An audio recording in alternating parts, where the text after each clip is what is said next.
This is episode 20 of That Time I Got Reincarnated in the Same World as an Anime Podcaster, where we talk about anime, manga, isekai, and all the meta in between. I'm your host, Isekai Sensei Sama, aka Brad, and I'm joined in this week ball by Bento Baggins, aka Ben. Hisashibori! And Kermit D. Grog. Ahoy, ahoy. We are friends that have been watching anime for a long time, talking about that anime, as well as the manga we've been reading. And so those conversations turn into this podcast. Don't forget to check us out on social media, rate the podcast wherever you can, and tell your friends. You can find links in the description and on our website, animepodcasterreincarnation.com. So before we jump into everything today, got a couple news things to go over here. Checking the news. New season of anime coming up soon. Yeah, we're going summer. Got a couple series here I want to shout out. So first, July 1st, Am I Actually the Strongest? Is an isekai that I read. I'm very surprised. Kermit shocked face. Or shocked Pikachu face. There we go. Standard isekai thing. Guy dies, gets reincarnated in a world. He's overpowered. But there's some fun elements to it that make it its own thing. So It's a series I really enjoy. Mushoku Tensei Season 2, starting on the 2nd. Jobless Reincarnation, for those of you thank you. who don't I was like, what's that? like the regular name. I don't think I need to explain that one. On the 5th, something everybody's been waiting for. Reborn as a vending machine. I now wander the dungeon. That was a bait and switch, because there's something I know that's on that list that I thought that's what you meant. Yeah. And the next day, something some people might have heard of who listen to this, Jujutsu Kaisen. Yeah! There we go. Yeah. When you said vending machine, all I can think about is like the transformations from Banjo-Kazooie. Oh, yeah. There was a washing machine. There's a washing machine. You make a whole other isekai about that. Just a series of isekais about different household appliances he could turn into. Or what if I was reincarnated into the world of Banjo-Kazooie? How about that? What if you got to be reincarnated into, like, all of the rare 3D platformers? Exactly. Glover. Ooh. First off, to be a well-actually guy, not rare. Yeah. But, yeah, I want to get there's isekai'd into a bad video game and see what happens. What do you mean? Banjo-Kazooie is not rare? How is it rare? It was made by Rare. Oh, okay. You were right, Ben. You were right for a different definition that we hadn't agreed upon. I didn't know what you guys were talking about. Rare the company, not a rare company. Makers of Banjo-Kazooie, Donkey Kong Country, and Jet Force Gemini. I thought we were talking about Undercooked. No. No. That's a good game, too. Something else on the 6th that's coming out. The Most Heretical Last Boss Queen, From Villainous to Savior. What? So Hearing that made me feel like I was having a stroke. This is something for The most heretical last boss queen. Slay. Yeah. This is something for the Otomo Isekai community. It's big over there. It's a manga, but it's pretty good. I guess it's actually more of a light novel because the manga actually got canceled and they're redoing it from the start. Oh, wow. Weird. Yeah, which is unfortunate because I was really into the manga and now I have to wait like years to get back to the point where it is right now. Oh my god. Yeah. That is some like shady webtoons nonsense. It's not a webtoon though. Isn't it? It's a manga. Well, I mean, they're on the... Is it a properly like it's paper proper published? Yeah. Huh? And one more thing that's coming out on the 6th, and I know everybody's super excited for this one. The 6th is jam-packed. Rurouni Kenshin. I was going to mention it if you What? didn't. Yeah. What is Rurouni Kenshin They're doing? redoing it. It's a It's a remake. Why? Yeah. I don't know. I guess... He only got fined. They didn't put him in jail, so... I don't remember if who posted or how legit it was. It was like, oh, he can't make it to the premiere. And then somebody posted, it's like, yeah, there's a school within. Yeah. You can't be here distance of it, so he can't go. It's really so unfortunate because it's Putting it lightly. it's a good series, and I grew up, before I knew this information, I will always say I grew up, and the one series that was at the library in full was all of Rurouni Kenshin, and I didn't want to read it. So, up to everybody individually. Make your choices. Morally, if you want to support it. I can't see what you're doing. Then we jump to the 8th. We got 2 here for the 8th. My unique skill makes me OP, even at level 1. My unique skill makes me pee. Another isekai. This one, I was really surprised it was getting an anime adaptation, because, like, the manga, the art's not good. I mean, you've talked about in the past how it seems like they're just reaching the money people that make these shows are reaching into the bucket. They're pulling up their sleeve. Maybe they're putting a glove on, and they're just reaching and rooting around in the barrel and then just picking one out of the pile. Yeah, it's almost certainly the shovelware of this season. So, better though. The second part of Bleach 1,000-Year Blood War starts on the 8th. I've been hearing people enjoying that, so I haven't started watching it yet, but I probably will at some point. Because I enjoyed Bleach back in the day, however many hundreds of years ago that was. That's what the war is. It's how many years have passed since you read Bleach. On the 9th, Classroom for Heroes. Is that not just My Hero Academia? Is that the knockoff? Well, it's interesting. So it's definitely not My Hero Academia. It's in a fantasy world. Not an isekai, by the way, but it is a series that I read. I know it's not an isekai because it had a very short title that wasn't a sentence descriptor. It's basically just sort of like a fantasy thing where the main character Blade is like Blade. Yeah, he's like an engineered hero. Like, they took him from his parents when he was really, really little, and they did all kinds of stuff to him, and he's super powerful, and he like defeats the Demon King or whatever. But then, like, he wants to live a normal life, so they let him go to school, and then, you know, hijinks ensue. Yeah. So it's pretty good. It might be a little too horny for some people, but okay. Not the thing I want to hear about when I'm hearing about children in school. So, I mean, they're teenagers. I was gonna say, okay. from the setup, Most of them are teenagers. Why does he have to be a hero? I don't know. I have so many questions. Anyway, because everybody wants to be an isekai hero, Ben. It's right? not an right, isekai. Brad? Right? It's practically an isekai. It's a power fantasy. and then last and not least, on the 13th, Devil is a Part-Timer coming back. Wow. Jesus. I remember reading about that when I was in college, getting back into anime many, many years ago. It's been a long time, but it's back. Devil's McDonald's. I've actually never watched it, so neither have I. I should probably check it out. It was talked of greatly back then. So let us know what you're looking forward to. And in fact, I would like people to let me know if you would like me to open up our Discord, because it seems like everybody else has a Discord now and people actually like get on and talk on the Discords. So is that what people want? Or just find us on Shonen Flops Discord, which is where I mainly hang out. Oh, I did like how before we even finished recording our interview with Deleted Saves, Ben got on his Discord server. You guys were hyping it up so much. I was like, I gotta see this Discord server.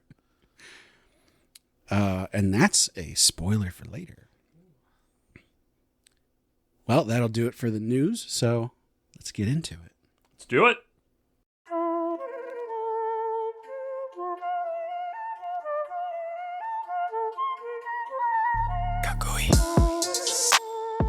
So fans of the podcast will remember that we did an episode on adaptations. Yes. However, many long ago's. There have been many more conversations based around that. And I think more specifically towards how the different mediums between anime, manga, and I suppose books to some extent do different things and allow you to explore different aspects of a story in different ways. Most recently, we were watching Demon Slayer, and one of the tropes that Demon Slayer relies on is like having these involved backstories for everybody. A flashback in the middle of intense fights. Right, including the demons, sometimes explicitly the demons. And there's something we noticed in that where it seems like a lot of those flashbacks take a long time. And in thinking of that, I was thinking, when this is in a manga, if it's a single manga panel for like, we're having, an intense moment of like staring or, whatever's going on in the middle of a conversation or something like that. A manga panel like that, you can look at for a second and then move on. But the medium of an anime requires that shot lingers. And so these flashbacks that could take 2 or 3 pages at most in the manga, maybe a chapter, God it's a forbid. chapter. Yeah. It takes 15 minutes in the anime or more. So, and my experience with Demon Slayer was Gotoge in the manga. They write it like, is that the author? Yeah. Okay. After every demon is defeated, there is a chapter of their sad backstory. After every good guy suffers a loss or a setback, there's a chapter of their sad backstory. And I think this topic got mentioned because I was like, it's less painful in the manga, and there's a caveat there of if you're not reading it week to week, if you're not waiting on that chapter, if you got the book or something, then you can read that chapter and move on pretty quickly. With the anime, there's a much longer wait because you gotta wait for the season to come out, and then you gotta watch that for 30 minutes, and then you gotta wait another week to find out the thing you cared about. Yeah. Ooh, that's another thing to get into entirely is just the medium and the way of taking in a story of ones that work where you keep up with them week to week, and there's others where it's just like, I can't do this week to week. You need that kind of bull rush through everything. But yeah, that was the I want to start with that Demon Slayer backstory thing, because it's just like, you have to spend the time, you have to hear the sad music, like you have to agonize over this to spend that time. But I could see it being so much more reasonable as like, here's a chapter that's like the epilogue, where it can feel more separated and not like you're strapped in for the ride. I think Demon Slayer is exceptionally interesting for this topic because everything else about the Demon Slayer anime is so heightened and so much better than the manga. But there's this very specific thing where these long drawn out backstories are getting annoying. And, that juxtaposition between the manga and the anime, it's almost even stronger because of the fact that the anime overall is so good. Yeah. And I don't think that means it's like, I mean, that's what I think we're getting at with this episode. Is it's not like they did a bad job with those, but it's just by virtue of the medium that in animation, things take time to happen. It's not just, here's a panel, the act of you reading it and the way that the author has placed out the frames and what's going on, or the panels, dictates the flow and the speed of things. But in anime, you are moving at the rate that the anime has to move at. Mm-hmm. And that can cause frustration, where it's like, yes, I know, like, stop spending all these, I don't need another panning shot on this, like, please move on. Well, it's the anime for Demon Slayer can heighten everything from like the art adds a ton, the animation adds a ton, the music adds a ton. But what the writing of Demon Slayer and of a lot of manga, in my opinion, relies heavily on that, like, thing happens, stop the action dead, time for a flashback. And I've never liked that in anime, just because, I don't know, it feels like in a manga with chapter differences, you can control the tempo a little bit better, and you can have a chapter where it's like, okay, this exists within this chapter, it's on its own. Yeah. It's separated better. Whereas like if you cut in the middle of a fight in an anime, it's very jarring. Mm-hmm. Yes. Every moment you stick away from that can be very frustrating. Or in a manga, it's just like, oh, it's a separate chapter. At some chapter, we'll be back following this character. And not like, you're not just looking at the clock going, when are we going to get back to the main character or something? I wonder if it feels different if you watch it like on television with commercials. Oh God, I haven't done that in a long time. Yeah, we don't watch anything like that commercial anymore. Break. I don't know, maybe, but like in most, it's a good thing and a bad thing about anime. The relationship between anime and manga is these days it seems like a lot more manga are like faithfully adapted chapter by chapter, sometimes like frame by frame. Yeah. And that's a situation that maybe could have done with a little bit of adapting. I think like they're so committed to doing everything in the order it came in the book that like this is a problem that Demon Slayer has in general, but I feel like it's more apparent in the anime.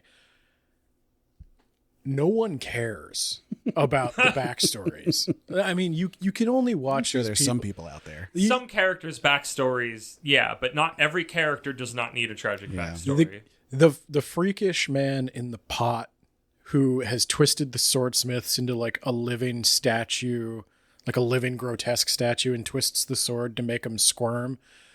Do you really care that his dad didn't approve of him? Like, no. That's my thing, is like, you can't. But why is he evil? That's not a very good reason to do what he did, because that's the other problem is like, if you're gonna do that, Yeah. it had better change my entire viewpoint of that character, and it doesn't. Or implement some important information of the world, a meaningful information of the world into the story. See, I guess jumping vaguely spoiler because it's One Piece and everything's vaguely spoiler because it's One Piece. When you learn about, you get like Don Flamenco's backstory, and it's kind of really important to the world of One Piece. But it is also very jarring to spend that time to clip away from like the city's on fire, and you're like, get back to the city on like something will happen that it feels very pressing important, and you're like, yeah, there you go. We'll go back to Demon Slayer. Because the end of I had to freaking re-experience the end of the Pleasure District arc. You get to the end of the fight. Almost all of your buddies are dead or near death. All I want to do is see how they are doing and make sure they make it through. And what does the anime do? You have to spend 30 minutes with the two villains you didn't like that are already dead. And all I'm doing in that moment, I'm like, I just want to get back to my buddies. And it feels agonizing to have to do that. Yeah. And that's an interesting thing of like, I do feel like if Demon Slayer had been written as an anime from the ground up, not as a manga, it wouldn't be structured like that. I think I was kind of wondering the same thing though. If you mentioned One Piece, is there's always this big conversation with One Piece now that it has gotten so big and so long.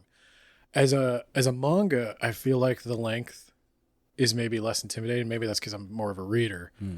But like, if I were to sit down to try to catch up on One Piece, oh, you can't. Watching it? Yeah. You can't. It's not like this actually flows in really well.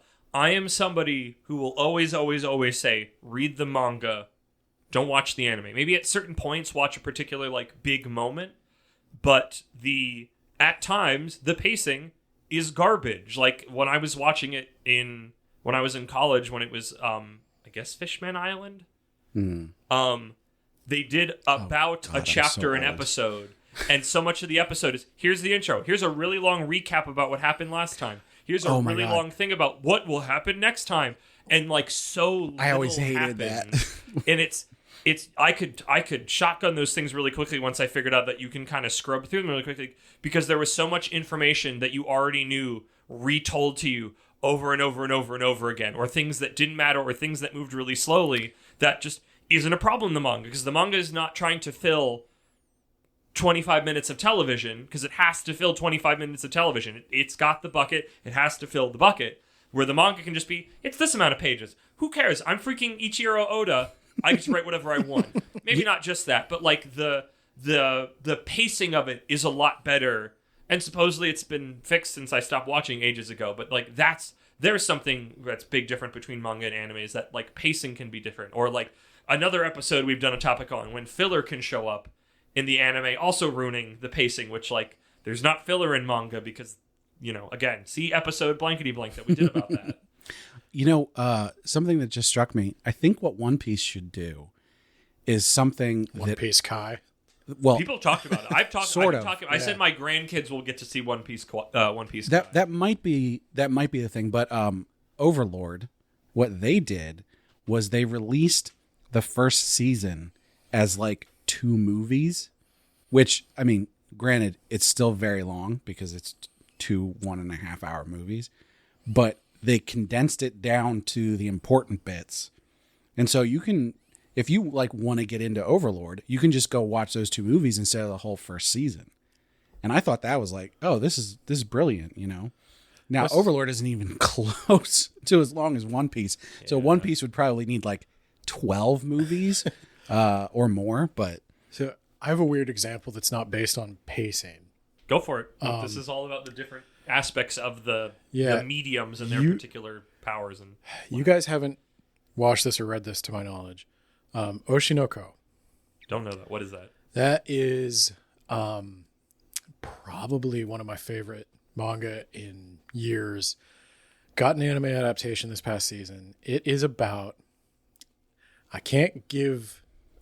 spoilers actually matter for this one. This is the Idol one, right? Yeah, I wrote a post about Go on this. our website, read Ben's post about this. Give me a little bit. I haven't read that. I'm stuck in my cube right now. I can't get out. So essentially, it's looking at the Japanese entertainment industry with a kind of negative lens. It's exposing all of the corruption, all of the seedy stuff, and it's not totally dark because it's also sort of coming around to like there's some good things. Why do people even want to put up with this? It asks that question. And one of the things they deal with in the manga is some of the characters are actors. Some of them are singers. They do even have a mangaka here and there. But the characters that are acting, the manga has to often convey bad acting versus good acting. And it's interesting to see how they do it on the page, and nothing compares to the anime adaptation. Because the anime adaptation, there's just nothing that can show bad acting better than bad acting. Yeah. Yeah. And bad singing than bad singing. They do a really good job in the manga, but I think almost everybody who read that manga was like, oh, I hope this gets a good adaptation. Because like, it's missing something. Mm-hmm. It just can't be what it wants to be in this medium. But that was like, it happens so often with books where it's like, oh, you got a person who's got a story and these are the only tools in their kit to tell it. Like not anybody can just write a good book, but like most people know how to spell. So they can write a sentence and put it on a page. And in this case, you had 2 mangaka. Most people, but sure. You had 2 mangaka who their talent was, we make manga. We got a story we want to tell. This isn't the right format for it, but we don't have access to, a full cast in a production studio. And so that one, it got a really good anime adaptation. I got choked up at a certain point. Oh my gosh, I got to see this. I like stuff like this. This is the one I told you that has the 1.5-hour first episode. That's why I didn't recommend it for the club, because I didn't know. But it's on High Dive if anybody's interested. But yeah, that was one where it was like, oh, it's such a good story as a manga. It needs a audio-visual adaptation because that's what it's meant to be. And it is really interesting to watch, especially in Japanese, and watch bad acting in a foreign language for me. Because it's like sometimes I'm like, yeah, I think that sounded like bad acting. I mean, it's one that might even be like better for a dub because if the dub is done, I haven't. Yeah, I haven't seen the dub, but like that could be one where if it's a High Dive dub, if it's the same crew that did the Maid War and some other stuff I've watched on High Dive, I like their translation, their localization, and dub crew. So maybe I'll give the dub a go and see how I feel about it. Yeah.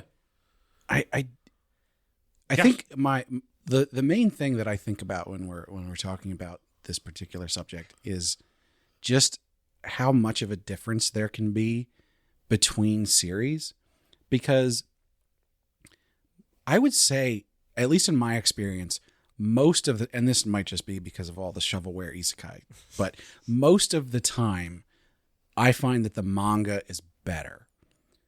And then there's certain times, like in your case with, what's this called again? Oshinoko. Where there are things that happen in the manga that are better represented audiovisually, but maybe overall, like, except for those parts, the manga is still better. But then there's sometimes you get these ones put out, and we always talk about these. Chainsaw Man, Spy Family are the prime examples where even though the manga is so good, the anime just even takes it to a higher level, and it's like, wow, this is actually better than the manga. And I think it's where you find, and you know, I don't want to presume, but maybe this is what Kermit was trying to get to, is when you find the right medium for the right story. Because that happens it happens all the time with books, where books are really accessible format, but this needs to be a movie, or this needs to be a comic, or this does need to be a book. That was what I found out. One of the starting things from months and months ago that was the germinated seed of this one was the multiple attempts I took at trying to watch the Hunter x Hunter anime and bouncing off of it really hard, even though I remembered reading it, enjoying it when I was growing up. So I'm just like, I'm going to sit down and I'm going to read it. And I started reading the manga. Thanks again, Shonen Jump app. Love it to pieces. 400 chapters, and just I kept chewing away at it, and I got momentum, and I got to experience all this stuff. And God, some of the stuff that thing gets into, to have to sit around for an anime for a man to tell me, because there are times where sometimes where there's just a page to explain mechanics, and if I had to sit through that in an anime, oh my gosh, it would be terrible. But because it's something I can read, and I read books, so I'm expecting to read a lot and not just be... Then it made sense. It clicked. I was not frustrated. I'm like, oh, cool, mechanics. This is neat. And not like, oh my God, get on to the next thing. Like, and I think it just... I mean, I'm sure there's parts of Hunter x Hunter that work better when you can have it in motion and everything. But there's parts like when they have to over-explain everything in a book that feels fine... Just because that's even if there's art with it, it still has to describe certain concepts that it cannot capture fully.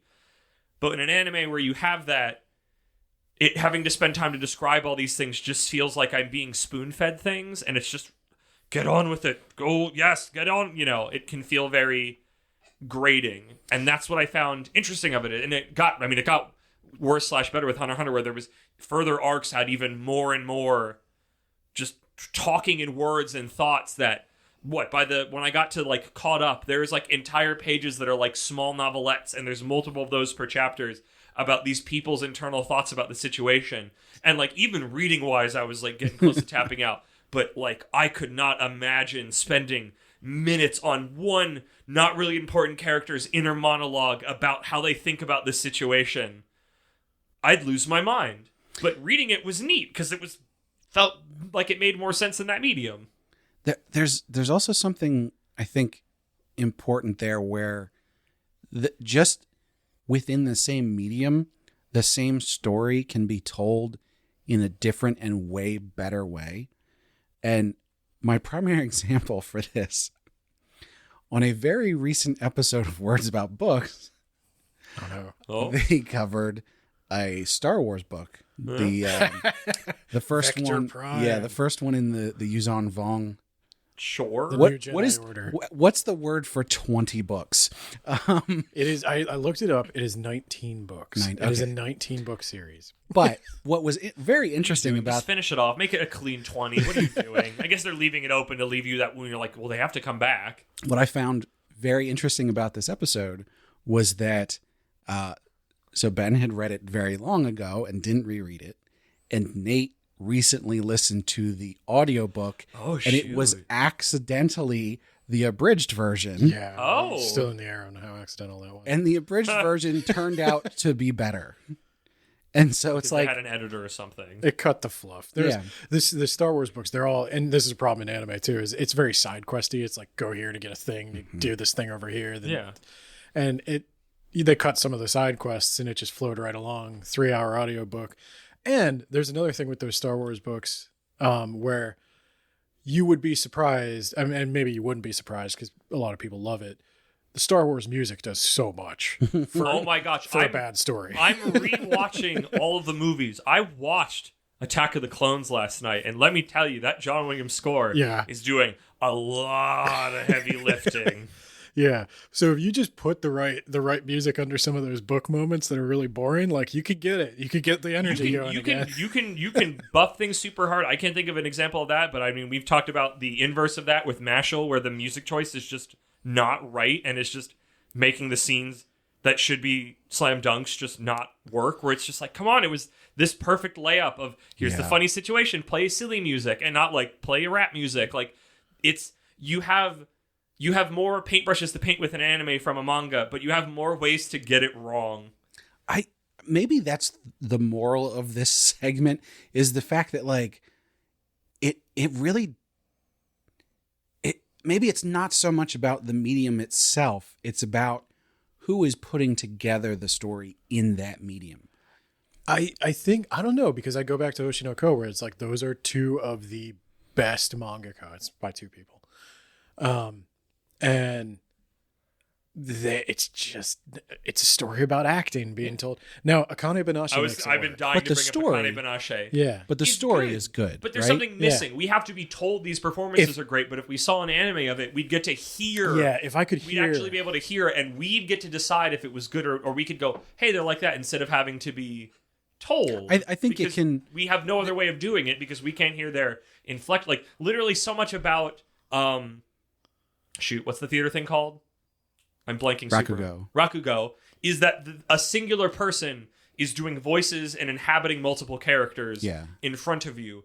And that idea can't be captured in a manga with the same, or really at all, compared to if you could see it in an anime or live. Like, that's literally, like, you can go, they've changed voices, like, oh, they're using a different font, but like the true feeling of like, oh my gosh, I never thought they could make a sound like this, or like, this is the same, like, you as a viewer can't get that with a written word and an image where you could with when you don't have sound or movement. Well, and that is, I mean, you're spot on with that with Akane Banashi, and it's the prime example of that is actually the most recent chapter, at least the most recent one that I read, where the one rival Rakugoka for Akane is a voice actress, and she comes out and she starts doing different voices for every character, which is apparently not a thing that they do, supposedly. And it's not traditional and everything, and so there's a whole thing about that. But like,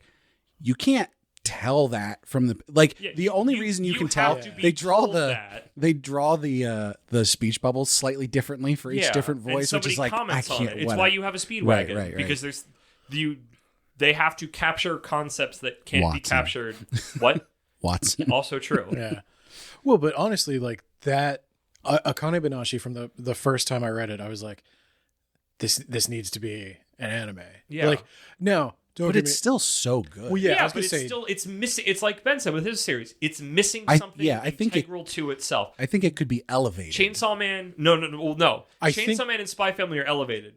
Akane Banashi, which is already great, can be complete. Yeah, Akane Banashi. That's a good way to put it. It demands to be that. animated. Yeah. It demands a good. Now, I'm not saying like anybody could write that story better than the people writing Akane Banashi.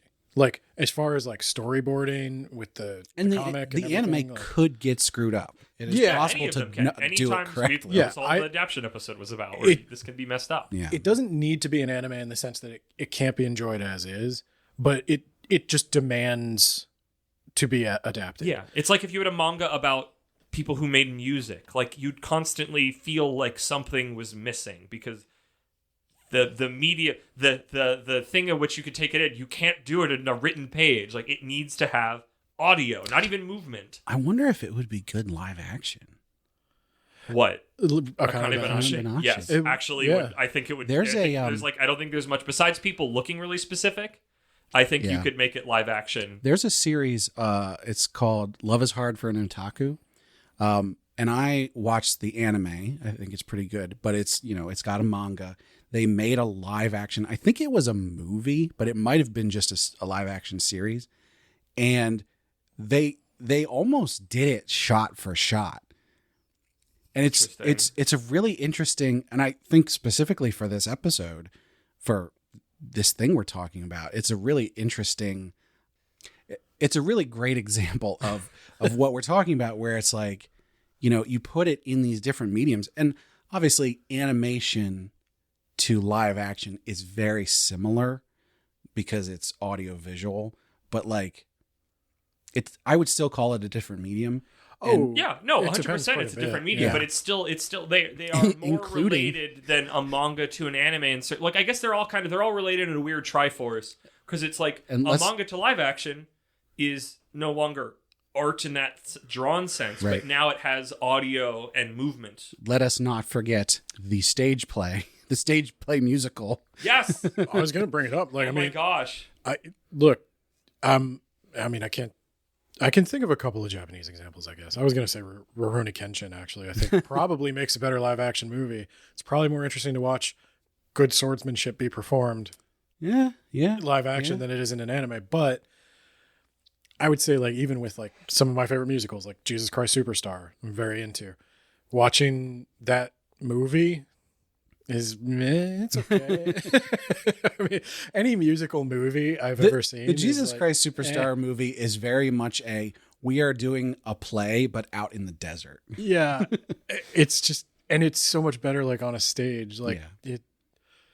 But yeah, like, I guess that actually fits the medium thing. We've gone off the reservation, but that's what I love about when we do these things. It's like, yeah, we watched those, at least a clip show highlights of like some of the My Hero Academia ones and the Demon Slayer one, and I am dying to see the JoJo one that's talked about. I don't know if it's part 1 or part 3, but like JoJo, the live action is part 3. okay, cool. I genuinely thought when that got announced, I was thinking about it. It's like, I feel like for a Western audience, you could adapt JoJo Part 1 into a stage play relatively easily. Oh, you mean a stage play? I didn't know there was a JoJo stage play. There's a live action movie. Oh, I was talking about they're making a JoJo musical. I think it's the same studio That's awesome. that has done the other ones. I'm assuming that. It's not somebody on the West. Like, it's like a production company. Oh, but yeah. like, I personally, after I learned that, thought I could write an adaptation of Part 1, Phantom Blood, that could be a play, because I think there's enough that you could capture. Oh, if you had one of those big video rooms, like just the scene where like Dio and JoJo are fighting in the fire, Yeah. that'd be so perfect. You just surround the room with flames. So, would you guys then say, you know, if you sort of take away the fact that like a director or an animation studio or whoever can screw it up, do you think that the medium of animation is always going to, you know, elevate a series? Like if it's done correctly? No. No, because it depends. I feel like so much of it depends on what it's about. I feel like that's what we've been dancing around. Like, Brad, you talked about that. You're like, if it's done well, usually an anime heightens a lot of the isekais you read. But a lot of isekais you read don't really need audio or movement. Like, maybe they need it for like a fight, but it's not like dying for it. But there's certain genres. A comedy written and a comedy acted has two different energies entirely. Me growing up reading Bobobo in a manga and watching it and hearing people with like timing and inflection do these bits and jokes are kind of different worlds. I mean, we see that with Masha a little bit, where like sometimes the delivery of it was something unexpected and was like made a scene. It's me freaking being obsessed with Masha going Kimo to say cringe, you know, at least as people have been like localizing it. That's not a thing that could be captured by me reading the manga as like a joke or like a funny moment. It can add extra socks to it, but yeah, I think it all depends on what it's about, and to a similar but lesser extent, what the genre is. So, about which ones can get more or less power and strength from what medium they're in. Yeah, I don't know if there's any I don't know if I could think of a hard and fast rule, and I don't even know if I can properly articulate why I feel this way about Junji Ito. But I don't think Junji Ito can ever be better than the comic. I definitely don't think you can make a hard and fast rule about it. Correct. It's just more of like my question. So for me, Junji Ito, there's just something that happens when you put his monsters in motion that makes them goofy. Okay. Yeah. It loses. They're not meant to move. Yeah. Some of the horror is that your brain has to think about them moving. Yeah. But they can't actually move or it won't work. And you don't think there's any way that could be done like properly? Like, what if I'm sure they do like the Spider-Man Spider-Verse thing where they're like, oh, we're this is normally 12 frames per second. We're going to do it. I don't think it's about a frame thing. I don't think that's it. For me, there's just something about the creature in motion makes it less like enigmatic, less like it moving makes it real. It makes it a Yeah. meat. It makes it a meat thing that moves around and not just this existential terror that lives on a page. his horror is meant to get into your head and make you doubt your own perceptions and your own sanity. Like the whole thing with Uzumaki is all about just people looking at spirals and going insane. And you're supposed to start like Yeah, I like Naruto. but you're supposed to start wondering like how easy is it to like, what is the state of mind of somebody who's just so fixated on something? And if the closer you get to dwelling in that state of mind, the more uncomfortable it is for you. And you're like, I take a break. That gives me a thought. The act of reading a manga, you can stop a lot easier than you can stop watching an anime, if that makes sense. Because like to stop an anime, I know this sounds silly, but please follow me. Like you have to hit pause and have to explicitly stop it to get off the ride. But a manga, you can wait for a page turn. Like you can just sit in a moment when something is revealed to you, and the way that can wash over you in the way that the anime, unless you hit pause, the cart is always moving forward. You don't necessarily have a moment to just sit and stew in it because like the next thing's happening or movement is occurring or music is playing. You don't get that moment. That may be exactly why. Junji Ito, I feel like fits that. Is a really good example of that, where it's like in that moment you just sit with it. There's the moment like I remember reading like Parasite, and like you just get some like conceptual reveal that's like a small thing. And I had to take a moment to like stop and think and ruminate on what happened. And the train could just stop with me because I was the force of the train. I think that's an interesting thing because I can see that being a good thing in situations like you guys have described here, but I could also see it being a bad thing, especially from like an author's perspective, where they're like, you know, this is how the timing is supposed to go on this, but because it's now on a page instead of being in motion, I, the author, don't have the control that I need over that. But the author has a lot of control. This is a thing I will always remember. It's not for manga, but I will remember in, what's his name? Kirby something? Not Jack Kirby. No, Falco, Scott. The guy who wrote the books about how to make comics. Oh, yeah. I know who you mean. Yeah. They're famous. He's written a couple of them. They're fantastic. Will Eisner talks about this too. Yeah. Insert editor's note here. Yeah, actually splice it in. It's worthwhile. I want to go reread these. I haven't read them in years. The author you were thinking of was Scott McCloud. He wrote 3 books related to comics. In 1993, he released Understanding Comics, The Invisible Art, followed in 2000 by Reinventing Comics, How Imagination and Technology Are Revolutionizing an Art Form. And finally, in 2006, he released Making Comics, Storytelling Secrets of Comics, Manga, and Graphic Novels. But like he talks about the way he talks about the medium of comics and the way that they can make time and space feel. Like if you want to make a moment really last long, you make multiple panels. So even if your eye goes over it, you feel that with it. So I mean, I could also see in that same vein that like I will read, because I am the forward momentum, I will read a manga more mindfully than I will watch an anime. I can't look at my phone when I'm reading. Yeah. That's not possible. Or I'm looking at my phone because I'm reading it on my phone. But anime, I can become distracted. I can look at my phone. I can be doing something else with my hands. I could be getting up. I'm not consuming it as mindfully. That doesn't mean I can't at all. Personally, I don't have that problem when watching anime because I watch the sub. And I gotta pay attention to the subs. You do, but also sometimes you don't. At least, and by you, I mean me. You definitely have a point there. With Junji Ito, the fewer things that remind you that there is a world beyond you in this comic, the worse it is. So you should watch the animated version in VR. You just want to watch anime, Brad, even though you're bad at it, like the rest of us. In all honesty, I think VR would be better than an anime for sure. For Junji Ito, for horror in general. Mm-hmm. But like, I think it might be different with something like One Piece, where it's meant to be like when you get that Junji Ito page turn, where he reveals a monster, it's in almost all of them. He goes to town. He spends like hours and hours and hours inking those things, and he's built special tools to ink them better and get a specific blood splatter. And he really wants you to look at that and just fall into it. Whereas like with One Piece, you know, Luffy's this magical god of joy or whatever. Now I don't know. Spoilers. Is it? If even I know about it and I don't watch it. Yeah, some people somehow don't know. I don't know either. Like It didn't happen in the anime yet, right?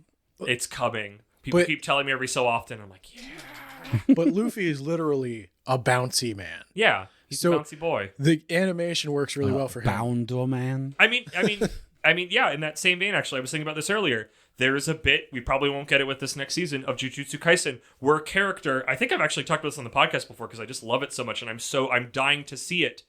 A character's power is literally based around the 24 frames of animation concept.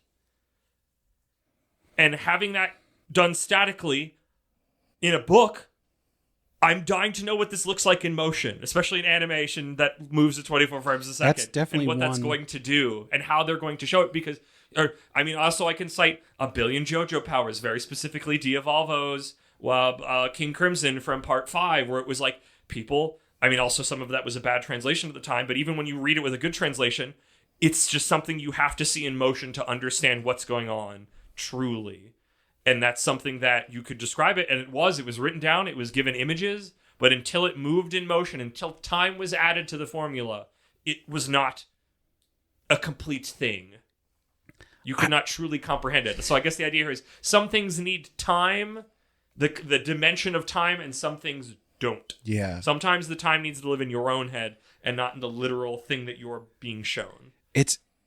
I find it really interesting that this is something that you can't have a definitive answer on. No. There's none of the things we talk about have definitive answers. Is there a way for an individual that isn't as obsessive as we are to know ahead of time, hey, I want to check out this series, I should check it out as a manga or an anime or the stage play? Like, what is the way to consume it? I think you consume enough things and you get plugged in just enough to the zeitgeist that you have a sense for it. Like, I had that. I'm trying to think of what I swear there was something recently where I was just like, this isn't working as a manga, I'm going to watch the anime, or vice versa. Yeah.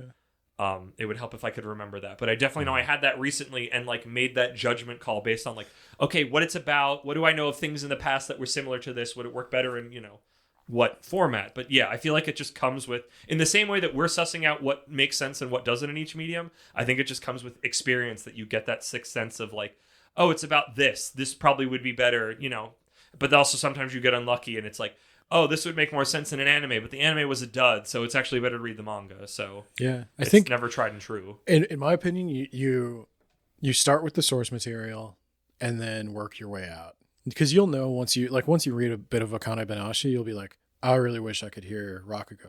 Each one of us went out and watched some live Rakugo. Yes. Yeah. To get a sense of it that we can bring back to these still images and silence.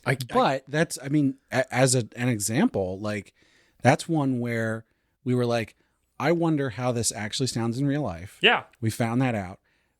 But then we're still reading the manga. We're like, I'm going to wait until the anime comes out. Because we want to keep reading, because like you said, it's a really good story, but like I'm waiting with bated breath for the anime to truly feel like I'm getting the full picture. The full moving auditory picture. I'm gonna watch the anime. Obviously, yes. We'll probably watch it together. 100%. But like, I'm not gonna stop reading the manga. No.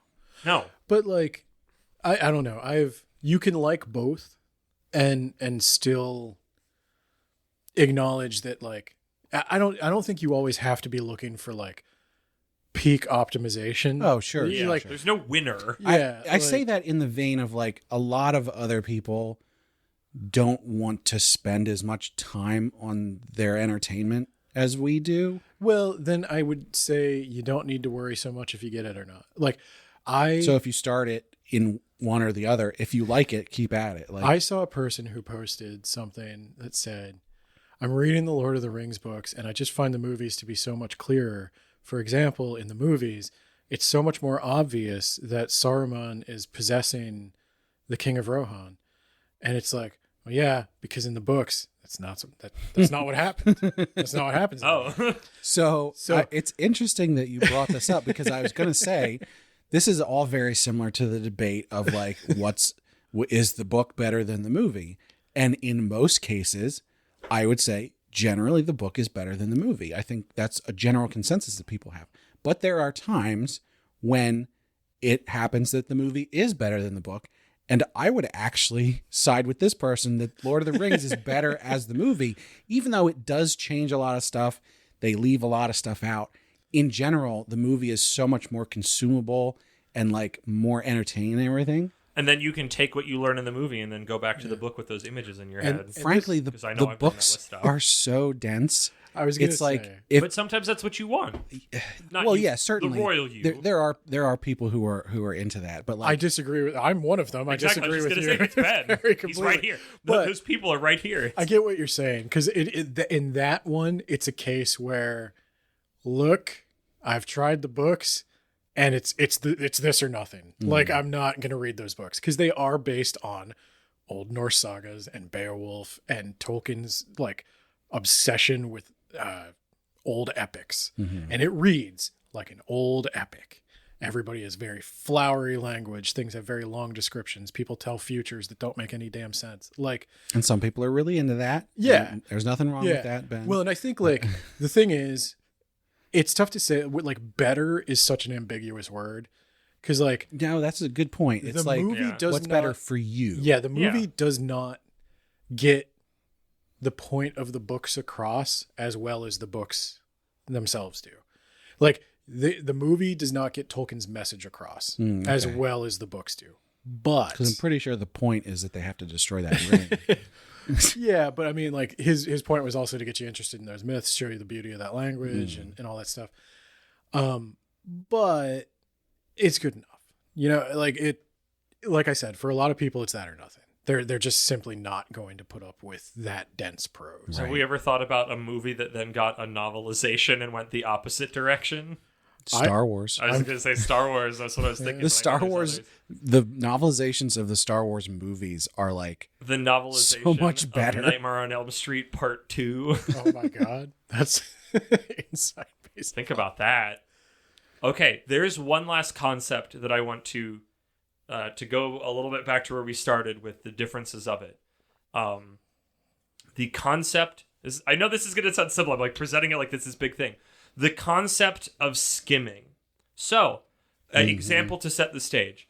I was reading, with Viz's new manga library that opened up, I was reading Daigo of Fire Company M, which is about this freaking hotshot, fresh out of college, fire college, fireman guy named Daigo, and him becoming a firefighter and the stories that play out of that. I'm getting to the very end. I want to make it to the end, but I'm really losing my patience. I can't, I'm not hooked as much, but I can't, I've got 20 chapters left. I can't leave it here. I need to know how the story ends because it's over. It's done. When it comes to reading manga, you can skim through pages, but you can turn a page, your eyes can take in the visual information, and you can kind of quickly hover over the text so that you're not really fully reading it, but if anything major important happens, your brain will catch it. Oh boy, am I on board with you with this. But in anime, you can't do that, because to do that, you have to fast forward, where you have no clue what you've gone by. Depending on the fast forwarding, you might not even see it. If you just skip ahead a bunch, you don't know what you don't have a sense of what you've missed.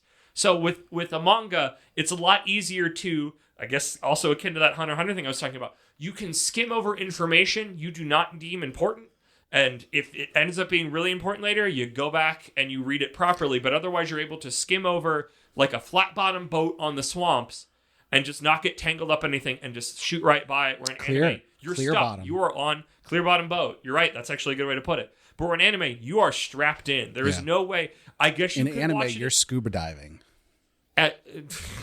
Give me a shout out in the comments if you're listening to this podcast at 1.5 times or 2 times speed. Well, no, that's because I had that thought, but the problem is I guess you could do with anime, but the problem is if you're watching anime subbed, your time to read subtitles is now been halved.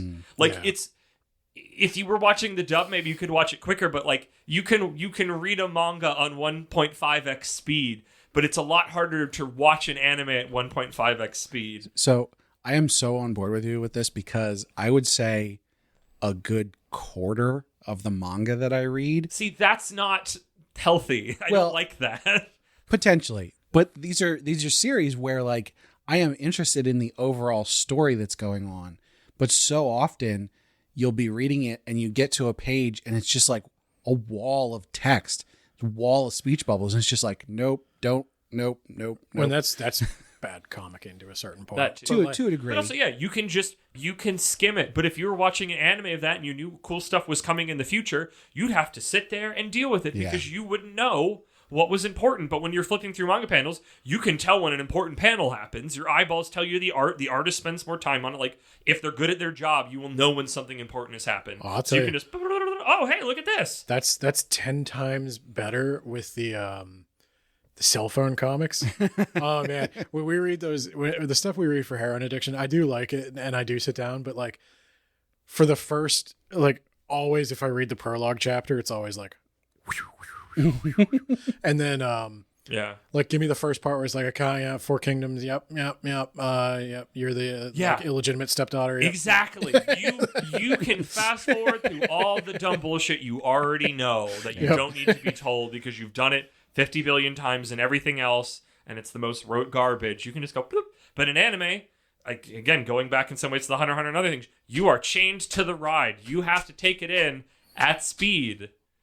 And there's no way to fast forward through it without losing it entirely. Yeah. So This is why you read One Piece. This is why you read the big ones, and then for important big battle scenes, you like watch the episode or you watch that YouTube clip or something, or like freaking like I play the One Piece video games or I watch the movies, and now when I get to read the manga, I can hear the Japanese voices in my head or whatever else I'm reading. Like, you get to you poke your head in. You take the elements you want from it, the voices or certain things, the feeling of things, and you just bring it back to your reading, and then you embody those as you read, and you keep using your power of skimming and whatever else as you read. yeah. So I don't know where that fits in the, like, it's not like a choice, but it's the power of manga that, like, you can bulldoze through things a lot easier reading. You can meaningfully bulldoze through things reading it than you could watching it. So I guess I would say that the conclusion here is check out series in the medium that you're most comfortable with first. If there's something about it that you don't jive with, check out the other medium that it's presented in and then drop it if you're not into it. I think, like, I would say my takeaway is don't have a rigid belief that one medium's always better. Yes, Well, I like yeah, that. I like yeah, that being the hard stone lesson of the end of this amidst the other philosophical questions about, like, look at things more, our normal, just like, be mindful of this that we Yeah. usually end up on. It's always like it's not black and white. Yeah. It's all shades of gray. But if you're not a manga person, sometimes the manga's better. If Sometimes you're the not story an is anime good, but the person, voice actors are garbage, and you don't want to listen to them. This is why I watched the spoilers for later, the Akiba Maid War dub instead of the sub, because I'm like, I'm not going to be able to survive a bunch of these high-pitched voices for this long or take them seriously. And I was right, and I loved the dub. Moe Kyun. Yes, indeed. What is interesting though is sometimes you find that story that is just so good that you need to take it in twice. Yeah. Yeah. Sometimes you get 2 of those. I've watched the Lord of the Rings movies many times. Sometimes you get 3 of those if you're Ben. I've not watched the Rings of Power, though.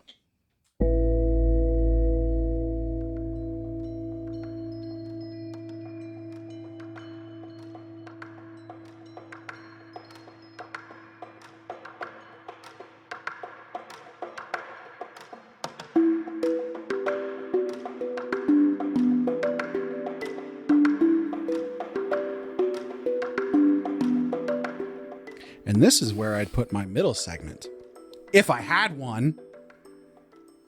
No, in all seriousness, if you're wondering what's going on right now, we actually have something extra special this month. Ooh. You're going to have to wait a week because our middle segment is coming out as its own standalone episode. That time the middle segment got reincarnated as a standalone episode. We had a special guest and we interviewed him, and it was plenty long. And so that's going to be its own episode so that this current episode isn't overly long. we had on Phil from Deleted Saves. And it was a great time. Yeah, a delightful recording. Hopefully the first of many guests went very well. So make sure you're subscribed on whatever podcast platform you listen to us on so that you don't miss that next week. Check it out. We talk about video games. And anime. And anime. Interestingly, because I had heard him say before that he wasn't into anime and manga, turns out he used to be really, really into it. It's just not currently. He's back when it was good.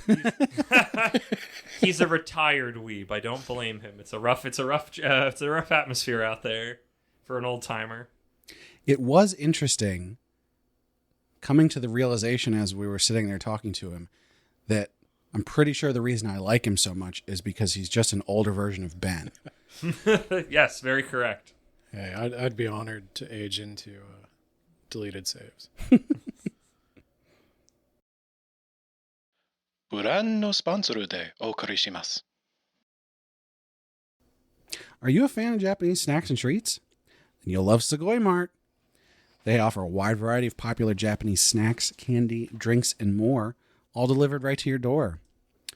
We actually got some interesting treats recently. Yeah, we did. Oh, what's this? Is this amateur Foley work? The one thing that I really liked was the asparagus cookies. That didn't taste. That was like that was a big surprise. Yes, it was. They were genuinely delicious and had nothing to do with asparagus besides their shape. I would really like, if anybody has any information on this, please let me know why a cookie would be shaped like an asparagus. What is it about asparagus that somebody went, this should be the shape? There should be a cookie in this shape. But was it? I guess the asparagus head. That's exactly. I mean, that's what it says. Also, why would you ever put the word asparagus on a sweet treat? And that we were so confused because obviously, we ate it and it was like really delicious. When we first cracked it open, Ben wasn't here, and it just says, "What is it? Mini asparagus." It says mini asparagus biscuits. Yeah, English, and we're Ben like, wasn't here, so we were kind of we're like, is babes this out in the woods. Is this gonna taste like asparagus? And it's like, oh no, it's just a cookie. We couldn't read the Japanese that said, "This food is poison. Don't eat it. You will die." It says asparagus. Hamburgers. Bisuketto. But you should definitely check them out. They have a lot of cool stuff. Ben's favorite thing, he's got a little pile over there of the different flavored Kit Kats. Yeah. The ones we currently have are, what is it? Lemon salt? Salt lemon. Salt lemon. Oh, that was it. This was a Kit Kat? Yeah. I guess now that I've thought about eating it, it was a Kit Kat. Now it's in my stomach. Very tasty. And as a listener of our podcast, you can click the link in the description or use code APR15 at checkout for 15% off your first purchase. That's Anime Podcaster Reincarnation 15. So head to sugoimart.com to shop their selection of delicious Japanese snacks today.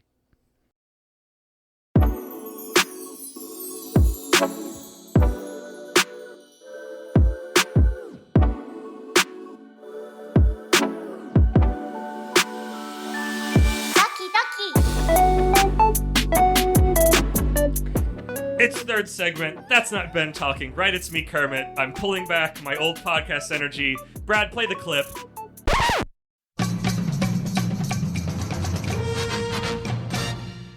Okay. I know. We don't usually do cutaway gags, so it's hard to get around that. So, wah, wah, wah, wah. bum, bum, bum. Wait, was that the goosebump sound? Bum, bum, bum, bum, bum, bum. So, this is Kermit's localization corner, in that I watched an anime that I also want to do a short summary and plug of because I loved it, on High Dive called Akiba Maid War, that I learned about from the lovely Shonen Flop Discord when I was telling people about Maid, M-A-I-D, to skate, which was pictures of Maid skating. And it was art, and it had big Tony Hawk vibes, and I loved it, and that's getting made into a manga that I haven't checked out yet. People might actually know this series because there was a clip going around on Reddit for a while of it's like a big battle, and there's just a whole bunch of maids shooting guns at each other. Yep. At one point, there's just like a line of maids that just keep dying over and over again. That sounds about right. So Akiba Maid War is 10 episodes long. I think it's done. It's an in and out. Oh, just 10? Yep, just 10. Or no, it might be 12 actually. I think it thought it was 10 for a while, and then there was 2 more, and I'm like, thank goodness, thank the heavens. I get more. Yes. Before we get into it, I would actually suggest the dub. I watched the dub and loved it dearly. I thought they did a really good job with it. It is a Yakuza story played straight, but everybody is maids. And not like they're men as maids. It's mostly women in it. In these themed maid cafes, most of them after animals. They're all the animal ones in are like one major like family branch. It's very, if you've ever played the Yakuza games, it reminds me a lot of that because it's trying to do that like old Yakuza, like one of the main characters gets out of prison right at the start and them kind of reacclimating to things now and how it used to be is like a major plot point.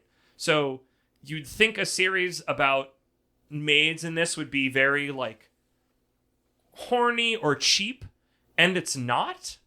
It's just they play a lot of the Yakuza bits really straightforward, but there's comedy that comes out of the fact that these are women working at a maid cafe and serving people their drinks and doing dances.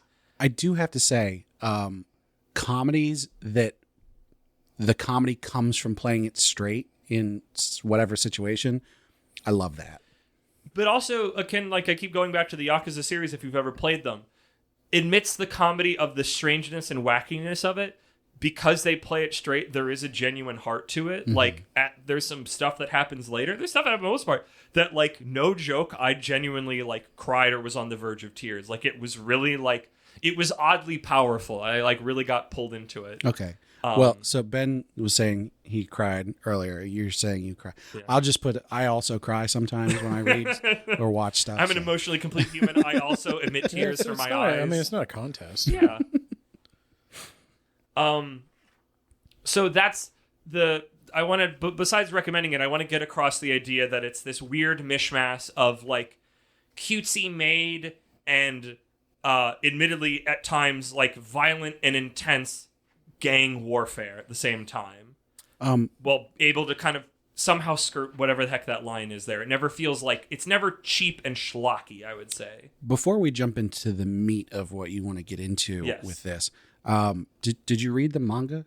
I don't think there is a manga. Oh, okay. I think it is literally fully formed as an anime. All right, because I was going to ask if you think there's, especially given our earlier discussion, if there's a significant difference. So in that sense, given our topic, there is no choice. The difference between the sub and the dub, what would you say is like the...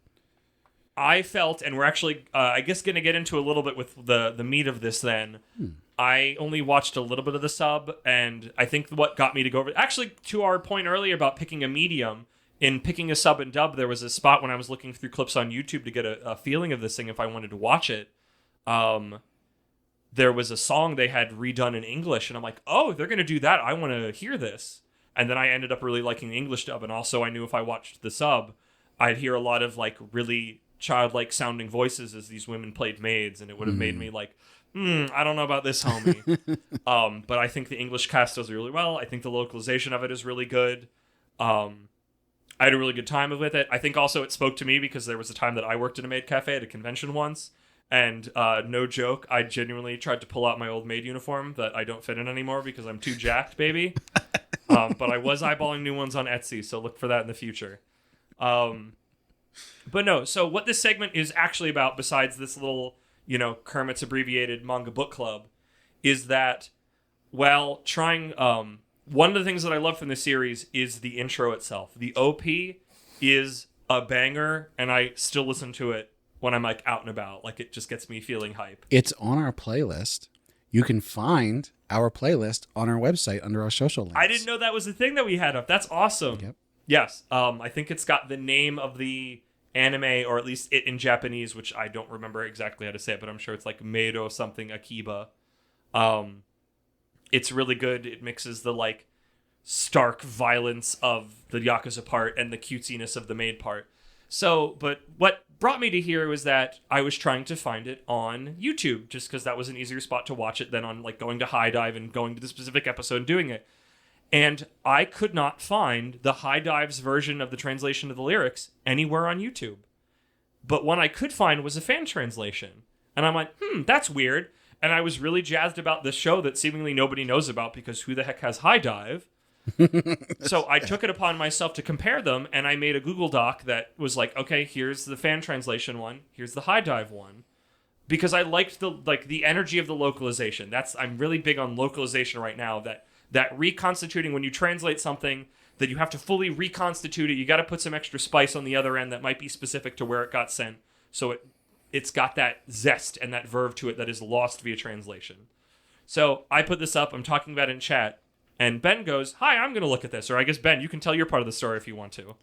Oh, yeah. You just made the spreadsheet where you had like specific phrases in the translations that you wanted to look at and see like why they made the choices they made. And I was interested in it. I was like, yeah, I like to practice Japanese. So I'll take a look. And I found I have a High Dive subscription. I'm one of the happy few because that's where Oshinoko is. The one of 5. Yep. There are dozens of us. Dozens.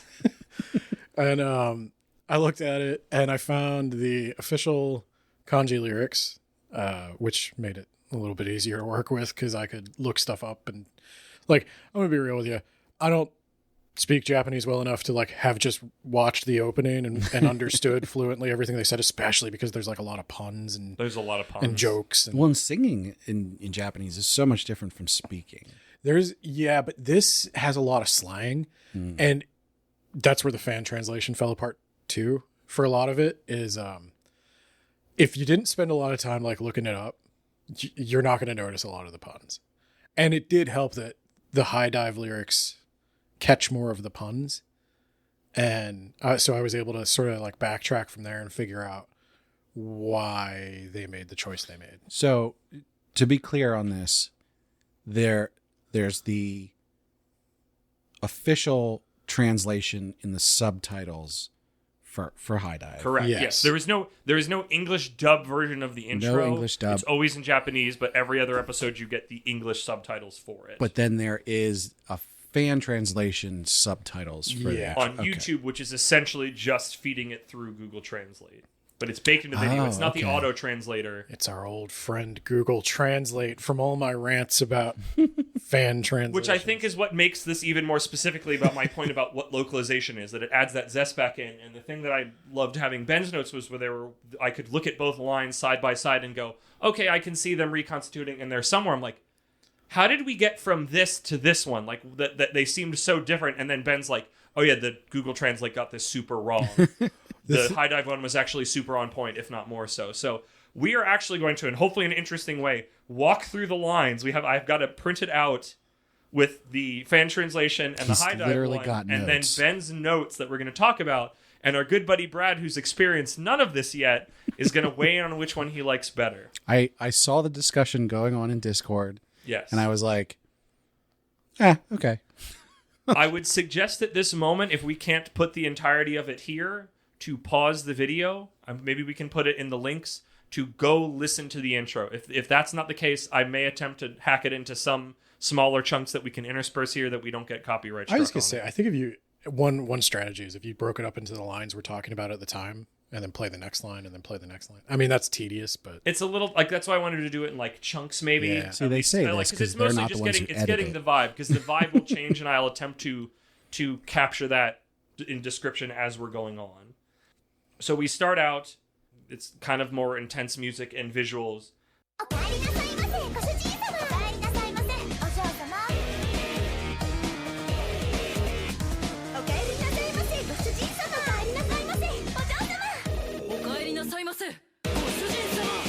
Welcome back, Master, is the fan translation.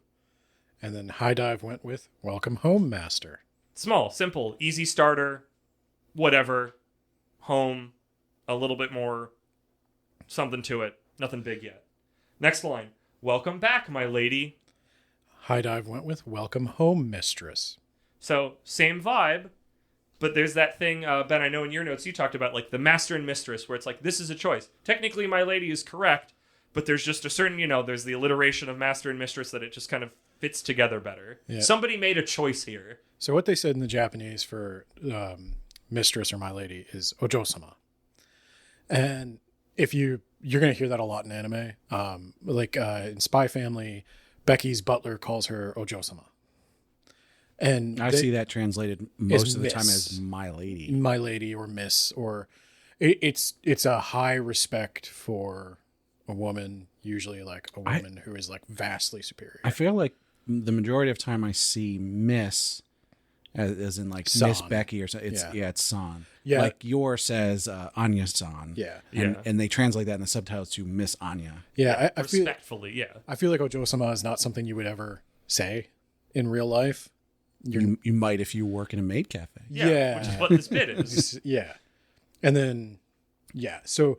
Now, something I want to specifically ask about those ones, because the traditional like call response for someone comes home, and it's like, welcome home, I'm home, or I'm like, what would you say is well, first of all, what are those? And then what would you say is the more correct translation? What they're saying is okaeri nasaimase, which is sort of like a generic like welcome. I would probably say welcome home. Mm-hmm. Or I the only thing I have with welcome back is that's a perfectly fine translation if the person is indeed coming back. But would you necessarily say that to a customer who hasn't been there before? But also when you say welcome home, you continue this thing of me, hi, I'm your maid, I am your servant, master or mistress. And however small it is. So like we're going to start small with these. They get more intense as they go on.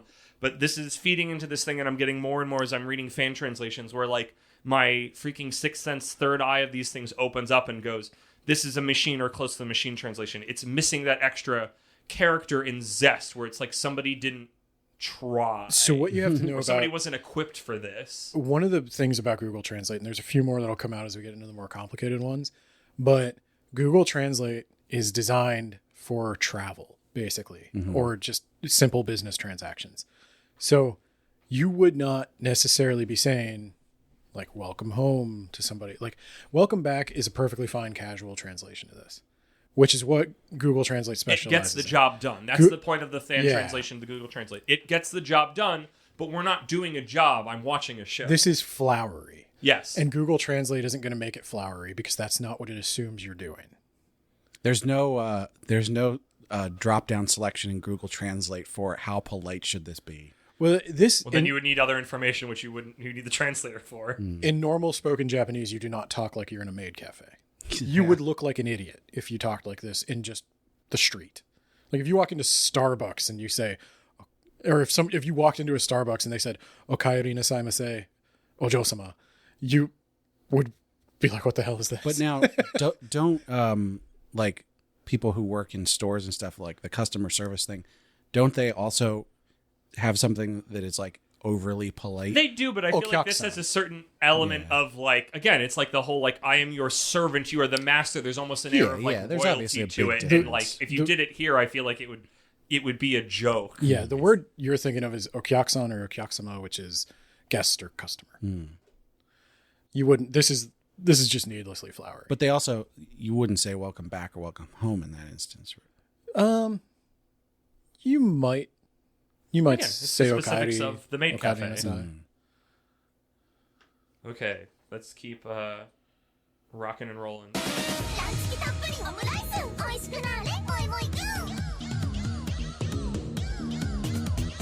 So the next up, the fans translation is fuss-filled rice omelet. It will be delicious, moi moi kun. Yeah. Excuse me? What? What does that even mean? What, moi moi kun? No, that whole sentence. Fuss-filled, like fussy, fuss-filled rice omelet. It will be delicious, moi moi kun. It is something you would order at a maid cafe. I don't understand what fuss-filled means. Again, this is the thing of the auto translation where it's like you can kind of get a sense of it, but I'm also still confused of the exact meaning. So I feel like fuss-filled is like, I mean, here, let's hear what did High Dive do with it. High Dive said, omelet fully loaded with chicken and rice. Make it yummy, moe moe kyun. Because moe moe kyun is nonsense. If memory serves, at the moment where they're saying that line, you're seeing a gun get loaded. A revolver is being loaded bullet by bullet. So besides it being more interesting, it matches what you're seeing on screen. There's a lot of fully loaded. That's why with you need the to gun. see the visual as well. 'Cause there's a lot of like double talk between what they're saying and the visual that changes the context, where it sounds cutesy, but then you see, the more Yakuza side of things. What is how do you get from, I mean, I have a feeling like in the Japanese that they're saying, they don't list all of the ingredients of it. But how do you get from, here's an omelet that's got a lot of stuff in it, to fuss-filled? So the Japanese is ranchiki taburi omuraisu. And this is a word I didn't know. Ranchiki is... I bet that's chicken. No, it's not. Oh, it should be. It means, I think that's where the chicken comes from. I think it might be a pun. Ranchiki is a word, and it means like drunken, boisterous, rambunctious, like that kind of fun, that kind of like wild fun, like hot, this hot blood made made omelet, but also there's that. I guess maybe because there's puns of like, again, that whole thing of like seeing a gun get loaded, so it's fully loaded. Yeah. And it might even have that connotation in Japanese. I'm not really sure. But tapuri means plentiful, abundant, generous. So ranchiki tapuri means like, I think fully loaded is a good translation. Sure. Like a fully loaded baked potato or something. Because they're just going wild with the ingredients. We're just putting everything in there. And it's also a double talk pun of like, we've loaded all of our weapons up. So I think it's really clever. The high dive one is really clever. It captures the idea and it captures like the pun and the energy. And that's even more cleverer because on top of that normal thing that they're doing by listing the ingredients as chicken, like you said, even though it doesn't mean that, because it's got chicky in it. And it could have been an intentional. This is one I wasn't sure about. It could have been an intentional double meaning pun. So, like in Japanese. A Japanese listener would hear that ranchiki and they might go, think like chicken, chiki rice. English in English, it's chicken. Because there are bits of English in this intro that we will get to later. That's a. Are there more like this? Because there's a bunch. There's some real cool stuff on here. I do want to make a point that I think it's interesting. I think it's a good choice for like capturing, like Ben, you've talked about like not losing the Japanness of things, that they don't translate moe moe kyun, because it's just like, here are some cute noises. I think, or I guess like, does moe kyun mean something specific? No, I mean the closest I've ever gotten with translating moe is it means like bud, like a flower bud or a plant. But it's used as slang, and we covered this in our last We did. Beginner's Guide to Anime Manga Part 2. It's used in slang to mean like some almost like kawaii, the bloom of youth. But cute. like most of the time used for someone even younger than you would normally be like, you can determine on your own how creepy moe is. Yeah. But like to me it's a little creepy. But so in that case, they're using it to be like cute, and kyun is like the slang cute way to say coon. No, So I think kyun is just a sound effect. Moe moe kyun. There's some other onomatopoeias later. I've heard people use specifically kyun as in like say someone's name kyun to be like a cuter way. Like they're making maybe coon. It's like baby talk. It's a little bit. Maybe not that far. It's like you would normally say chan in that circumstance, but you can't because they're not young enough or something like that. So you make it cute by saying kyun instead of coon. That's how I've heard it a couple places. Whether that's accurate or not, I can't say. I do want to say, actually, taking some of the energy before we move on, and not just the big ones, but the small stuff. I like that the fan translation is, it will be delicious, but High Dive, you get that sort of like cutesy talk that is sort of the Maid, like, wow, like that kind of big, almost babyish cartoonist of make it yummy. Yeah. Which has got so much more, even though it's not as important as this like double talk pun complexity, it just has more feeling to it than just it will be delicious or make it delicious. As you said, there's going to be more of these, but like that whole thing is just a perfect example of like machine translation is not good enough. You got it. Some of it will miss, but some of it you can. I feel like it will be delicious. You can reconstitute into things like make it yummy, where you can capture the vibe of who's talking, what's going on here, what's the vibe you were supposed to be getting. But even like the beginning part of that, like we already covered, the fussy thing. It's like, what? How does that? That's not even a thing I can conceptualize, because you might be translating it literally, but it's so far from the meaning. Yep. Okay, this next one's actually pretty much identical. Okay.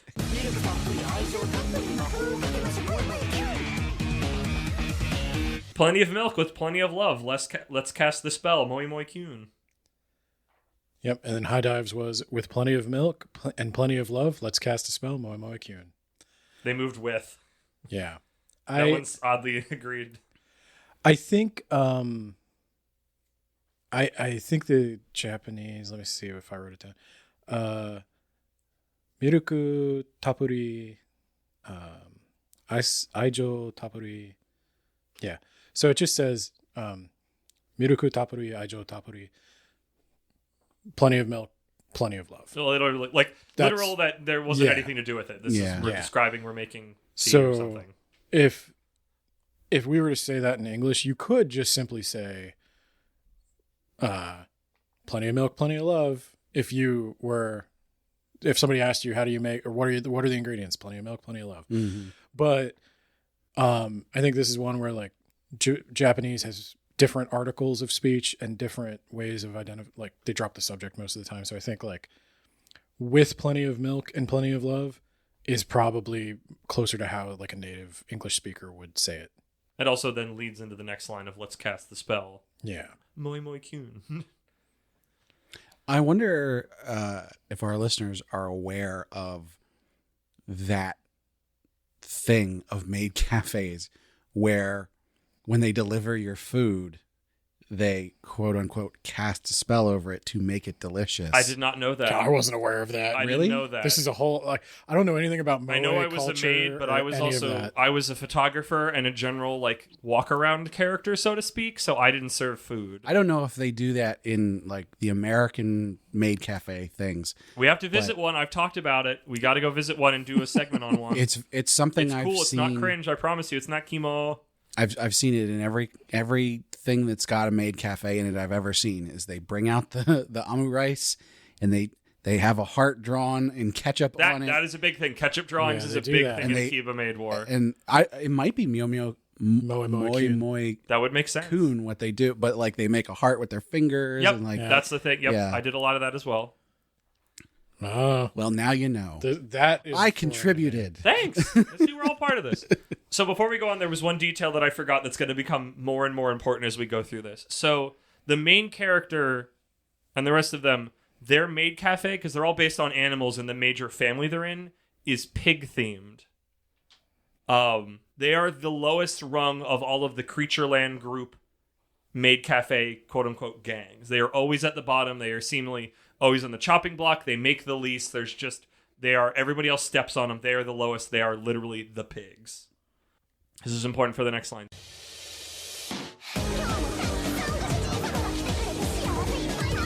So the fan translation is, I'm so happy that so many masters came today to Oink. Yes, that doesn't make sense at the end. So the High Dive one is, seeing so many masters here makes me so happy, Oink. Okay, so and they spell it like so. The Oink is like the maid going, our theme is pigs, so I'm going to make a... Yeah. Yeah. So. Yeah, I think the sound effect is for Oink, and I learned that from this, I didn't know this, is like poo or something, which is... Yeah, or I think I've seen boo. What you're talking, like it's boo. It's boo.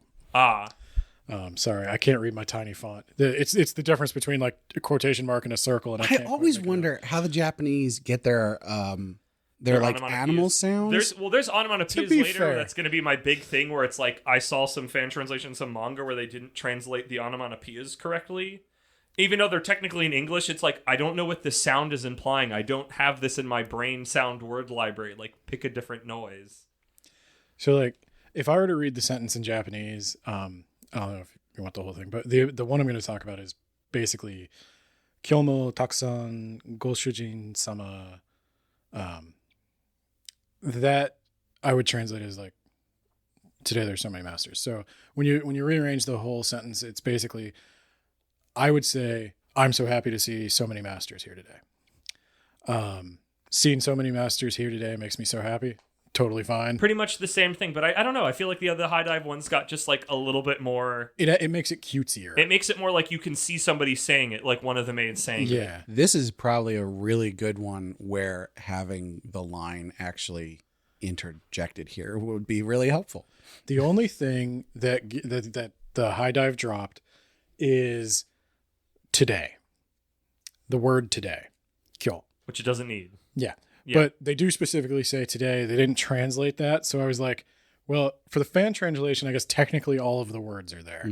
It doesn't sound as good, but I don't know if you really care. Like it's like Kermit said, it's not an important detail. Yeah. I guess you can, I mean, you obviously get away with that because the way that the person speaking is speaking about there being so many masters implies that they are currently looking at so many masters. Also, let it be said that a lot of the lines in this, again, hopefully you've gained this by, hopefully the clips we've put in or going watch it yourself, are sometimes said by different characters, different maids. Well, and I guess different ones are interjecting different things. Yeah, and they also said they used the verb like to come, like came today. The high dive doesn't use that verb, but conveys the same point. And this is, I would say, like that's localization. There is a more literal translation you could find of it, which the fan translation is really closer to literal. Great example of literal translations are not always better. Yeah. Yeah, usually they aren't. Okay. I'm a maid from the Moe Moe forest who works hard, oink. High dive went with fresh out of the Moe Moe forest. This maid's going whole hog, oink. That is one of like, there's one later that is like probably my favorite line that I will quote every time I'm listening to it, but I just love fresh out of Moe Moe forest because it's got such a vibe to it. Yeah, that's a big, because that just goes from a one. statement of fact of like, I'm from Moe Moe forest to like fresh out, like that's, you get fucking fresh out of what's the actual album? Straight out of Compton. I'm thinking straight out of Compton. No, I'm thinking, no, because the Weird Al one's I think like fresh out of Linwood or something. Oh. That's what I was thinking about. Like, no, I want to say the original one. Yeah, but it somehow invokes that in a way that just gives it this wonderful energy to it. So yeah, this one, the fresh out, I mean, that was obviously a choice on their part. The fan translation's pretty close to literal. What gave me a little bit of trouble was trying to figure out where they got whole hog. And this is where basically they say for works hard in the fan translation, they replace that with going whole hog in the high dive translation. And I think that comes from the word they use to describe their hard work. They describe it as like thorough, which is tokuton, and ton means pork. And so I do think there is a pun in Japanese that I don't understand fully. And I think it has to do with pork. And so whole hog is probably like a very close English approximation. Which is a pig pun on. Yeah. Our listeners might be familiar with tonkatsu. Yeah. I was going to say also Ton from Agretzko, who's their pig boss. His name's Ton. Buta is pig, ton is pork. Oh, okay. I wonder if there's a thing there with Seitan Academy. What? That anime with the animals. Oh, almost assuredly there's puns in there. Oh, well, right. But I'm like, is the name of the school specifically a pun that has to do with pigs? And I don't know. Something to figure out later. If you know, let us know in the comments.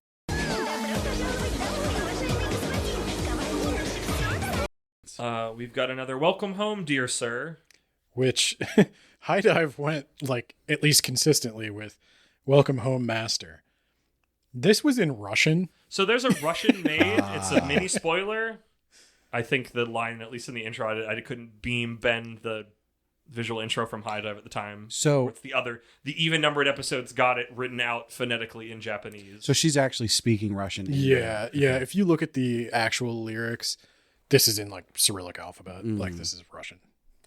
And the next line, I guess, in that same thing is, Kawaii is our everything, oink. Kawaii is justice, oink. Like, what a just wonderful, like, and especially because it's like this Yakuza thing and upholding their honor as a family amidst these other ones, like, but also it's this like cutesy thing. I wonder why they left kawaii in there. Again, this is Russian. Even the fan translation left it as kawaii. Because I think that's a known word now. She says kawaii in Russian. Like, that's even better. It's spelled out kawaii in Cyrillic. So she is saying the word kawaii. The rest is in Russian. Like the is justice part is in Russian. I like that even actually coming from the Russian Maid. That's even better. Yeah. So I'm giving it to him. I don't know anything about Russian, so sure they can have it. Okay. Well, I don't think kawaii is a word in Russian, so yes. I don't have my notes. I don't know if I would have had notes for this one. But the next one is the best and strongest person's makeup, raising the tension. Wow. Okay. High Dive went with my makeup's just the bomb, like OMG.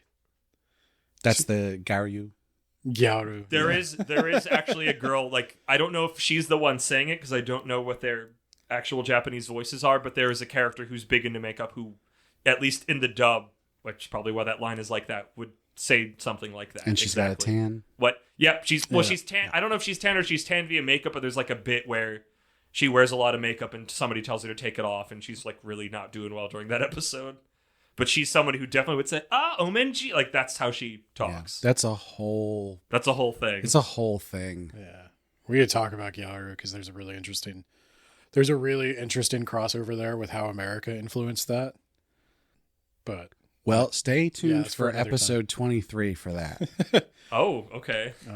But so for this one, this is where I started to suspect we were just Google translating for the fan translation. Because I didn't recognize a lot of these words. I can't even really claim to say I know what's going on with this sentence. But when I take the kanji and I put it into Google Translate does its best. There's some slang here. But if you don't read kanji, and this is where I've been saying with the fan translations, is like, if you just learn a little bit of Japanese, you can look stuff up and you can know when stuff's not right. The Google Translate shows you like what you put in and then what it translated. Mm-hmm. And often it will just drop kanji out. Oh. And one of the kanji it dropped was the kanji for Oni, which is demon. Yeah. And so it does say something about raising the tension or making the tension go up. And it has a connotation to me that it would be like a dark tension.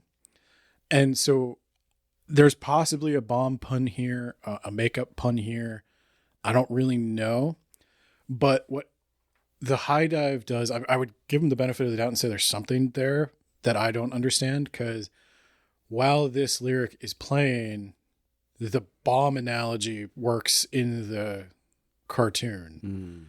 Like, she's saying, like, my makeup's just the bomb. Like, they're readying weapons and chucking a grenade or something.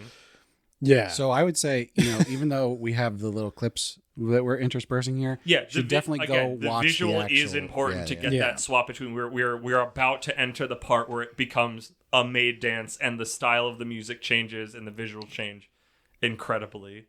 So it is worth your while. I think it's either that line or the next line where you see the very naive main character cooking in the kitchen, and in slow motion seeing this like oil fire roar up at her, and it's kind of an uncomfortable sight to see while these cutesy lyrics are going on. And again, it's that juxtaposition between those two things is one of the things that made me really love this series.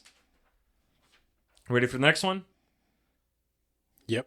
Okay, this one's kind of straightforward. Vegetables, oily, salty fish. I can't read the word that's here because it got messed up. It looks like garlic and omelet. Garlic omelet, yeah. So in that was just wrong. But in the High Dive, they said ramen, extra veggies topped with sauce, fat, and garlic aplenty. I like aplenty. Aplenty is definitely like a word that you'd never get from an auto translator. And yeah, I mean, this was simply a case of like high dive is correct and the fan is not correct. One of the things that might have made it hard to translate, I don't know how they were translating, if they looked up the lyrics the way I did and just started copying and pasting into Google Translate. This bit of the lyrics I noticed was written in katakana, all of it. Oh.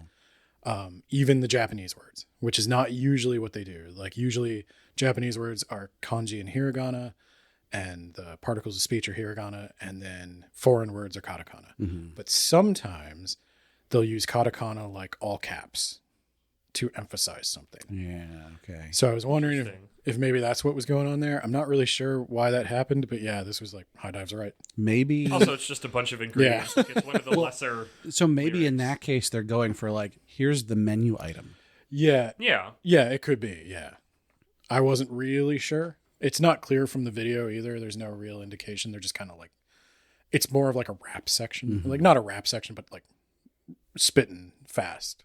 Yeah, there's a lot of people kind of talking over each other at this point, if memory serves. This is ridiculously complex, by the way, for like an anime opening. Like, Yeah. Well, also, Well, it is we weird, wouldn't normally yeah. dive into this Yeah. much. Like, I kind of want to release this as like its own video as well, because I think this is neat. I don't think I've ever seen anybody do something like this, and I'm such a sucker for this localization stuff, which is why I did this. And thankful Ben for making notes then. So this next one's one of those essentially straightforward ones. The fan translation, welcome back to the pigsty. I'm surprised they got pigsty, unless it was just written out phonetically in the Japanese. I don't know. Yeah. Welcome home to the pigsty. Yeah, same thing as the whole welcome back, welcome home master. Pigsty, pig pun. Or pig place. Place for pigs.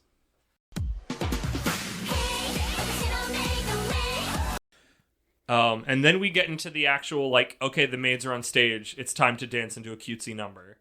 And we get to some of my favorite lines in the whole thing and my irritation with badly translated onomatopoeias. Hey, my maid way. Hey, this is my maid way. So this is a part where we get a little bit of English, because you can hear maid way Yeah. when So you're listening to the Japanese. the lyric is, hey, watashi no maid way. Watashi no maid way. Yep. So no is just a possessive article in Japanese. So watashi no is my. Boku no. Yeah. Boku no Hero Academia. what's that? So what I think High Dive got right here by adding the this is, and because they do just literally say, hey, my maid way. Japanese drops the subject all the time. In this case, their way, this is the subject. Saying this is my maid way is how a native English speaker would say it. When you would say, like in Japanese, watashi no maid way da, you're saying this is my maid way. So yeah, this was a case of like, they found the dropped subject, I think. I've got this in my head. I can't remember the word though, because it's Japanese. In Naruto, they're always going on about like, this is my ninja way. I don't know what the original was. I just know I know what you're can't talking about, but I only remember. know Ninja Way. I only know the English one. I know they don't say in English ninja way. There's a Japanese. Shinobi though. No, that's not it. Brad, future Brad, splice this in. Editor's note goes here. The word you're looking for is nindo. As far as I can tell, this word is exclusively from Naruto. It consists of two kanji characters, nin and do. The character for nin means endurance, forbearance, patience, self-restraint, but is also the same character as the word shinobi. The character for do can translate literally to way, but has the context of a creed or even religion. Freaking, this is my maid way was powerful enough for me that I made one of my painted signs for it and flecked it with blood. So maybe we'll post that with the episode then, because I'm really happy with how it came out. Next line, to your heart, dun dun dun, spelled D-O-O-N. This is one of those onomatopoeias where it's like, what's that supposed to be? I don't know. I don't know what that onomatopoeia is. I can see how that would be confusing reading it in the subtitle. I think and probably hearing it to an extent. Well, I think it probably makes more sense if you were just hearing it, because especially if you know what the other words are, because the onomatopoeia, it's your heart. It isn't. Well, it kind of is. It's sort. Yeah, I guess it kind of is. I always read it as another thing. They do here. I'll let Ben say the line, the high dive line, and then I'll describe what's going on visually. Shot through your heart like boom, boom, boom. So they're making like little like finger guns, and they do this little like unloading, blow the barrel off like in their dance moves, and it's really cute and adorable. So, but like we pieced together that Dun Dun Dun was heart, but if you're just reading that without other context, it's like, is this a big explosion? Is this gunshots? Is this my heart? And this, I think, boom, boom. I mean, maybe it is supposed to be like, this is both, like, boom, boom, boom is both an explosion, but also your heart. I bet there's an overlap there between, like, firing a gun, but also, like, your heart beating. Yeah. It's supposed to be, it's double entendre. Yeah. Yeah. There's a double entendre, but, like, as an American, boom, boom, boom makes that more clear to me than dun dun dun, and that's just by virtue of just, again, it's like we were talking about, like their Japanese animal sounds are different than ours in a way that it's like if you read one of theirs and they didn't localize it, you'd be confused what it was getting at if you didn't have like some sort of like pictorial descriptor of it. But also Google Translate wouldn't know to translate dune to boom, because that's not a word. It's not a word. It's a dune concept. dune dune watashi no my room. But yeah, this one was another case where the high dive translation was just more correct. Mm-hmm. I just love shot through your heart. That one's good. So this next one was the one where I was like, I don't know what the high dive one did, and then Ben's notes were like, oh yeah, no, they were right, that it was this wild chase. So the fan translation Google Translate says, your security you have to check. And the high dive was taken instax with the scumbag. Okay. So an instack here. Do you want Ben? Do you want to do the instack? Yeah, because I went down a rabbit hole with this one because I didn't know what any of this was. Partly because I'm an old man, and partly because I'm not Japanese. So an instax is like a Polaroid picture, like an instant photo. Is that a thing in Japan? Yeah. Yes, okay. I was at the Maid Cafe that I was a part of. I was the photographer. I was the one taking the instax with the scumbag. When you say it, that it makes instant. Yeah. Yeah. So what is tax? Probably company name. Mine's specifically Fuji. I don't use my film camera that much anymore. I think Instax is a brand that became like Kleenex. Polaroid is a because the whole idea is, especially when you have phones, is that the maid comes over, you take a picture with the maid, and then you get the thing, and either they get to the person coming in gets to keep it, or it like goes up on the wall. It becomes this souvenir, this special, unique souvenir. This is a really good time to mention that I don't get maid cafes. I'll just put that out there. So what they say in Japanese, and you've every anime fan has heard this, is they say, I think, chikusho. Okay. Chikusho. Like, damn it. Darn it. Crap. Like, it's that expression of like, ah. Yeah.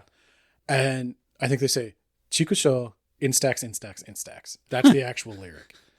Meaning, like, I'm frustrated. We have to go take pictures. That's where check comes from. Here's another one. Yeah, and the chiki, like they do say chiki, or cheki. That's what they say. Cheki. That is the cheki. She says chikusho, cheki. And so I think it's like. I got to take a picture. Click of the camera. Yeah. I think that's what that is. Where's security come from? So when you put the lyrics into Google Translate, Google can't match the words to anything. Sure. So its best guess is security. But isn't it so interesting that, like, this is where it's not the Google Translate, it's not good, but it's interesting that, at least conceptually in my brain, your security you have to check makes sense unto itself. It doesn't make sense in the context, and it's not a good line, but like, oh, check you're in danger because there's a fucking fight going on. Yes. So it made my brain could make it make sense, but it's 100% just not what the line says. Yeah. But I just love, and also just the specific texture, the grit of the localization of take an insect was that scumbag. Like what a good what wonderful word choice. So like the Google Translate, this is a case where if you read what you put in and then you read what Google actually translated, it is not the same. Google did not translate what I put in when I copy and pasted this, but it did come out as exactly what they had. And the checky turned into check, which is, it could, if you were to say check in Japanese, You'd say check. you could say checky or chekku. So it wasn't a bad guess on Google's part. Google just didn't know it was translating a comedy show about Maid Yakuza. Yeah. And A comedy drama at times. I don't want to undersell that. Hey, Princess of the Maids. hey, Maid princesses from hell. So it's like, where did the hell come from? So this took me down another dark road, and if I didn't have the kanji, I wouldn't have gotten it. Honestly, if I didn't have the kanji and I didn't have the high dive translation, I wouldn't have gotten this one. Because literally the lyrics say, Meido Princessu. And They just say it in essentially English. yeah, but there is a play on words here. Because this time, the Meido is written with the kanji for dark, like dark and road. Dark meaning like negative. So those kanji can be read Meido. Oh, literally. So the Japanese sounds you make, like the words you the say Japanese in Japanese words happen sound to sound like made in when English. they say made in English. So But it also is saying dark path because they are criminals on the, there's the light but they're on the dark. Like, see, this is why when you're like, it's this, if this mind explosion. Yeah. Oh my God. Isn't that wild?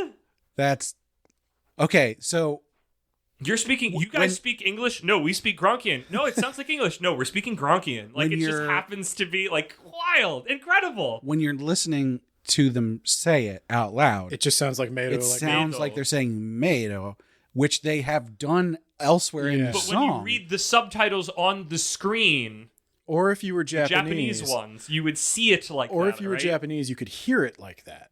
Like suddenly you would hear. Oh, you hear Meido. pun. Okay. It sounds like made to us first because we're hearing English, because we know English. This is going to be more work for me while I'm editing this, but I am going to now put the first instance where they say made in English and this one. I'll put them back to back so you can try and hear the difference.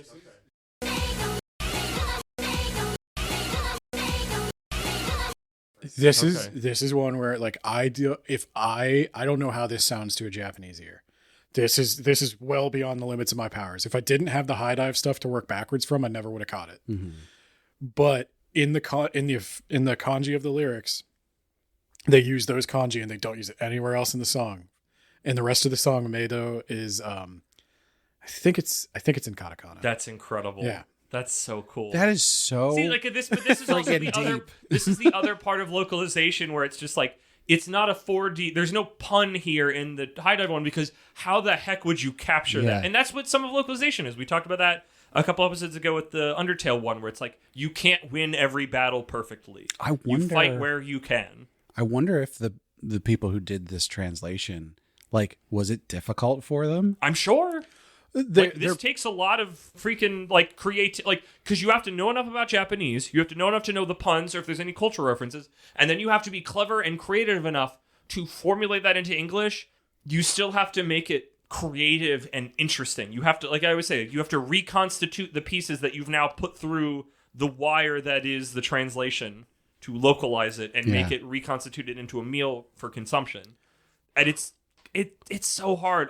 Heard about the Undertale one where it's like you have to know from English to Japanese. You need to know enough about English to know that something that seems really innocuous is a reference. Yeah. This is and some of them they would have missed without freaking notes. And this is just an open. Like that's why I felt this felt very even like as long as we're talking about like this felt more dissectable. Imagine this. Every episode of an anime you ever watch. This is an intro. And admittedly, not every line in an anime is going to be so laced with double entendres all the time. Like, this is very concentrated. But this has everything. This has It has all of the parts of it where it's like, here's some very specific to you slang or dialogue. Here's puns. Here's simple lines, but we reword it in a way that captures the same exact idea, but just gives it more personality and stuff like that. Like, that's what I really wanted to talk about this, because every single line captures little bits and pieces about what makes localization so fascinating and difficult and important. And that's why I wanted to do this. We're not done yet. We're almost done. Let's freaking finish this. Next up is my favorite high dive line. So the Google Translate one is, I have to push, ban, ban, ban. B-A-A-N is how it is spelled. Brad, what do you think that's an onomatopoeia for? Ban, ban, ban. I have no idea. Okay. In Japanese, it would sound like ban, ban, ban. A drum? I would have, so high dive goes with stand for me, blam, blam, blam.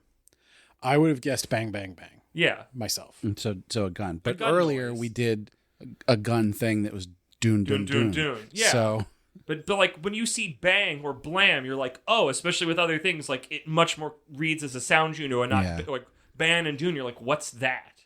But I just love stand for me or bang, bang, bang. It's just such a, like, obviously there's some liberties there, but like, what a wonderful line. So the full high dive translation is stand for me, whereas the fan translation was I have to push. So the verb, I didn't write down. So just bear with me on this, but the verb they actually use, I looked up, and I've seen it before. And the push thing, I think maybe I know where they got it. Like a potential is like I have to push for this, but it also means recommend or endorse. And this is a verb that is used the way stan is sort of used. When you use it in relation to an idol or somebody, I'm pushing for you to make it. Yeah. Can either of you explain to me Stalker where fan. Stan Eminem song. It's an Eminem song. I know it's not the background is, it's not a good thing to have, but nobody knows that. So it's just not nobody, but the people that made it really popular don't know the context of that song. So It's like, I'm a super fan. have you ever heard Stan from Eminem? No. It's not a good ending. I mean, maybe, but Yeah, we don't have time for this, but it's, if you think of, I try not to think about it anymore because I heard that song multiple times before I heard it starting to take thing, because it's a really, both Brad and people at large, if you don't know the origins of Stan, listen to Stan by Eminem. It is a genuinely really good, I would say, haunting song, almost. Like, it's not like a lot of his other work, but it's so good. So I mean, I would Like, argue listen that to it on a rainy day. It's got vibes. I would argue that Stan isn't a good thing anyway. So Well, no, but whatever. We don't have time. That's not what this podcast is about. We can talk about it afterwards. one thing I wanted to point out real quick, because this is the last line where it's really going to matter, is the flavor you're getting from the high dive is that these are kind of like, I don't really know what a good modern term would be, but it's kind of like a material girl kind of trendy thing. Like their way of speaking is like, oh my God, like that Valley Girl, bubbly, but the Japanese version. almost airheaded, but it's that Gap Moe thing where they're contrasting it with, and I'm murdering people while I'm but that's the thing. Like, Yeah. it's also, it plays in the anime because it's like, I don't necessarily like an act, but like literally, and early in the series, they talk about one of them, like, she's able to become not human when she's out on the floor. Like, she's just able to completely get rid of whatever consciousness she has, and she is just a maid that is a vessel, and then she goes back. Like, it's like that ability to just ignore whatever other signals are going on. You are a maid, and this is what you're doing right now, and that can play into both go take an in-tax with the scumbag, and also, like, we gotta go do a hit on these guys. Yeah. So, okay. Ending stretch. A pannier fluttering grand wheel. Petticoats whirl in a scuffle. Now, we had a conversation about this before, because I didn't know what a pannier was, Yeah. but I knew what a petticoat was, and I thought that was a good translation. And then Brad's like, I know what a pannier is. So what's a pannier, Brad? It's cheese. Is it a Oh, wait, that's it. I think that's what you said then, wasn't it? Yeah, dang it. Yeah. is it not panier? It's probably French. It looks like it's French. It probably is. Yeah, because that's I mean, that's where they took the maids from. so they're French maids. Like they're dressed as French maids. Yeah, the classic black Yeah. and white. So I think the pannier is probably It is the actual name of the garment. Right. And they say it, you can Petticoat hear is them something- saying it. Petticoat is something that people would more understand. More accessible. It's in what I English. knew. I Yeah. had a petticoat when I was a maid. I still Yeah.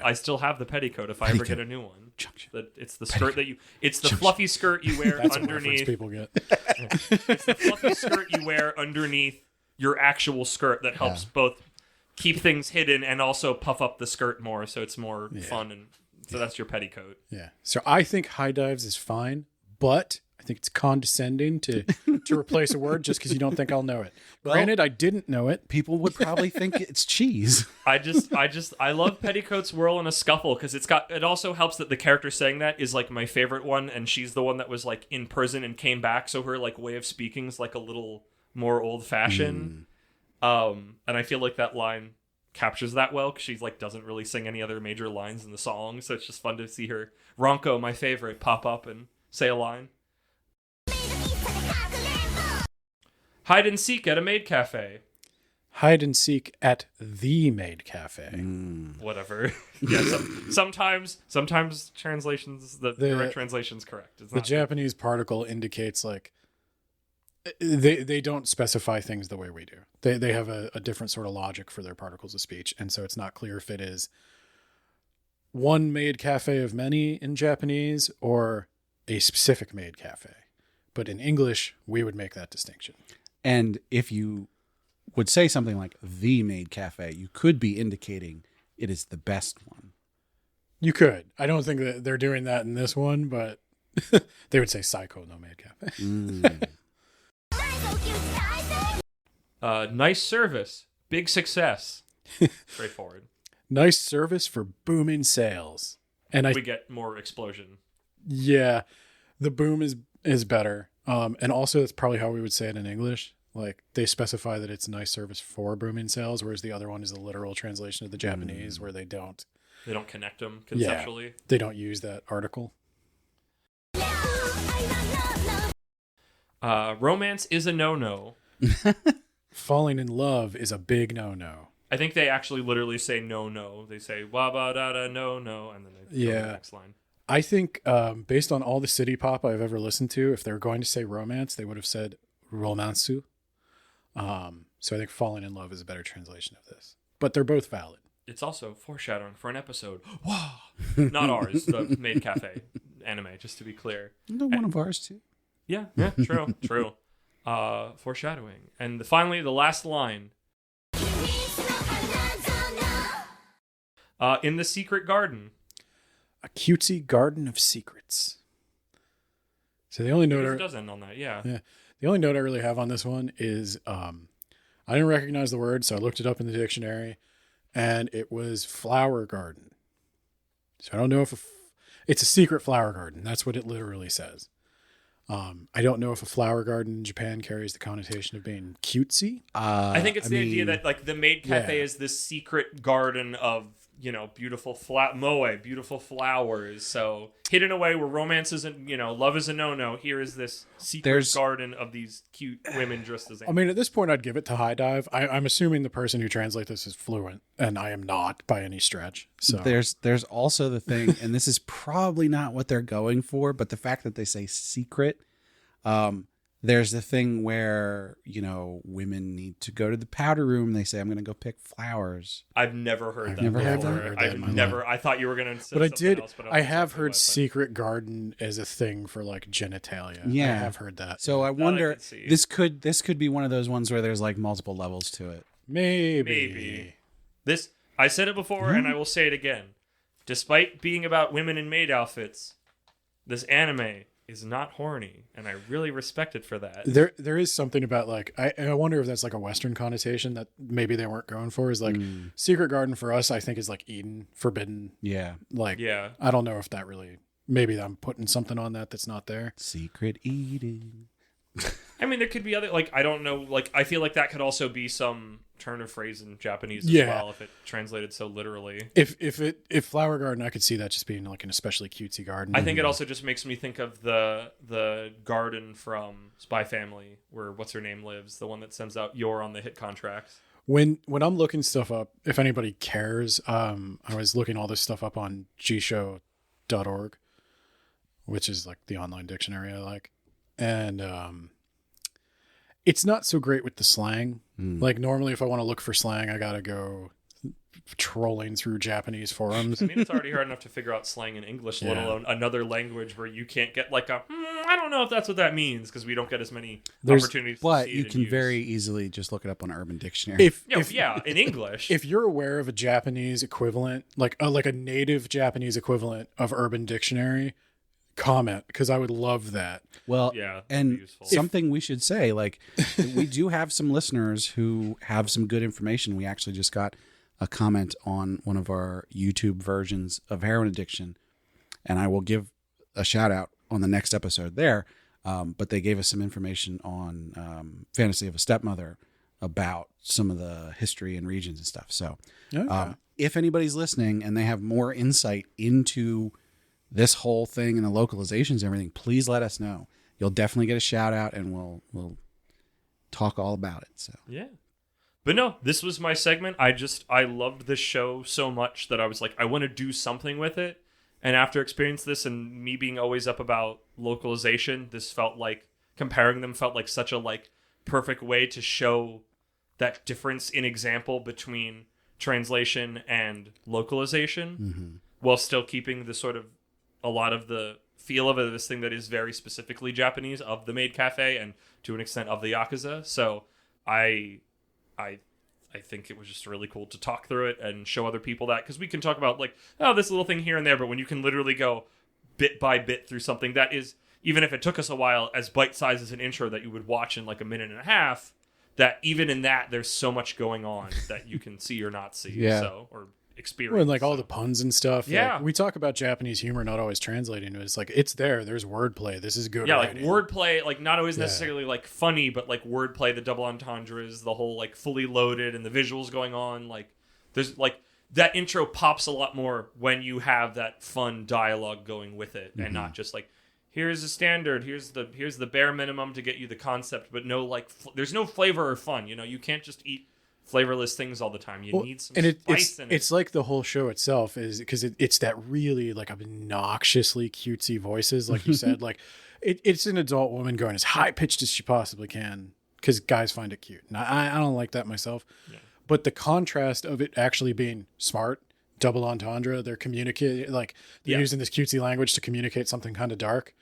It's like the undertones. Yes, it helps communicate to you. This show looks cutesy on the surface, but the show is not vapid. The show is not dumb or schlocky. well, that's pretty awesome. I think everybody should check that out. At the very least, check out the intro. But sounds like a really good time to watch the whole thing. You watch it on High Dive while you're watching Oshinoko. High Dive, 12 episodes. Like I said, I'm sure the sub is fine because the translation of the intro was fine, but I really had a good time with the dub. I thought all the actors did a good job and their scripts were really good. I found it very compelling. So, yeah, go check it out. Awesome.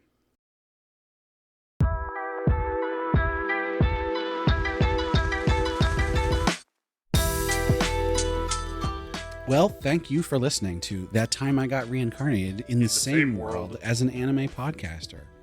We hope you enjoyed listening just as much as we enjoy recording. To find all our social media links, such as our Twitter, Patreon, Facebook, and more, visit our website, animepodcasterreincarnation.com. You can also find articles on various topics, as well as new manga reviews. And as I said in the intro, don't forget to let us know if you want to jump on a Discord with us. Please let me know.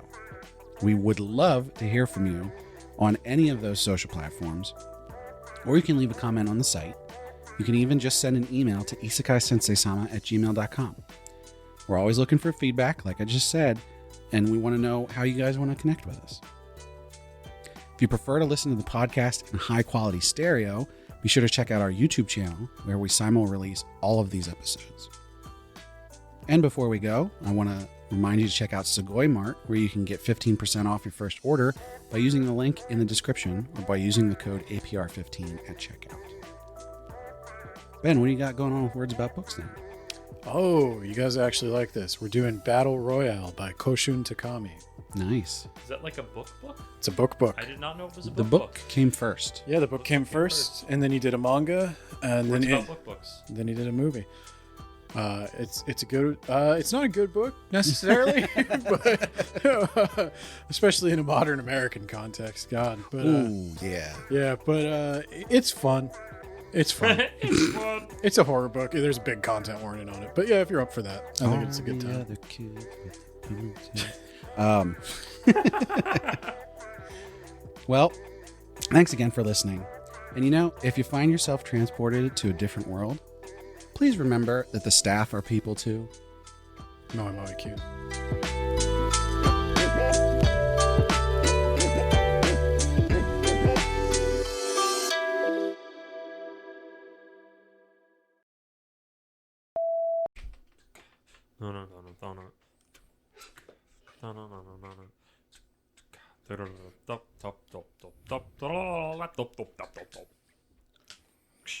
Da-na-na-na-na-na. Da-na-na-na-na-na. Are you not recording? I am. Okay, good.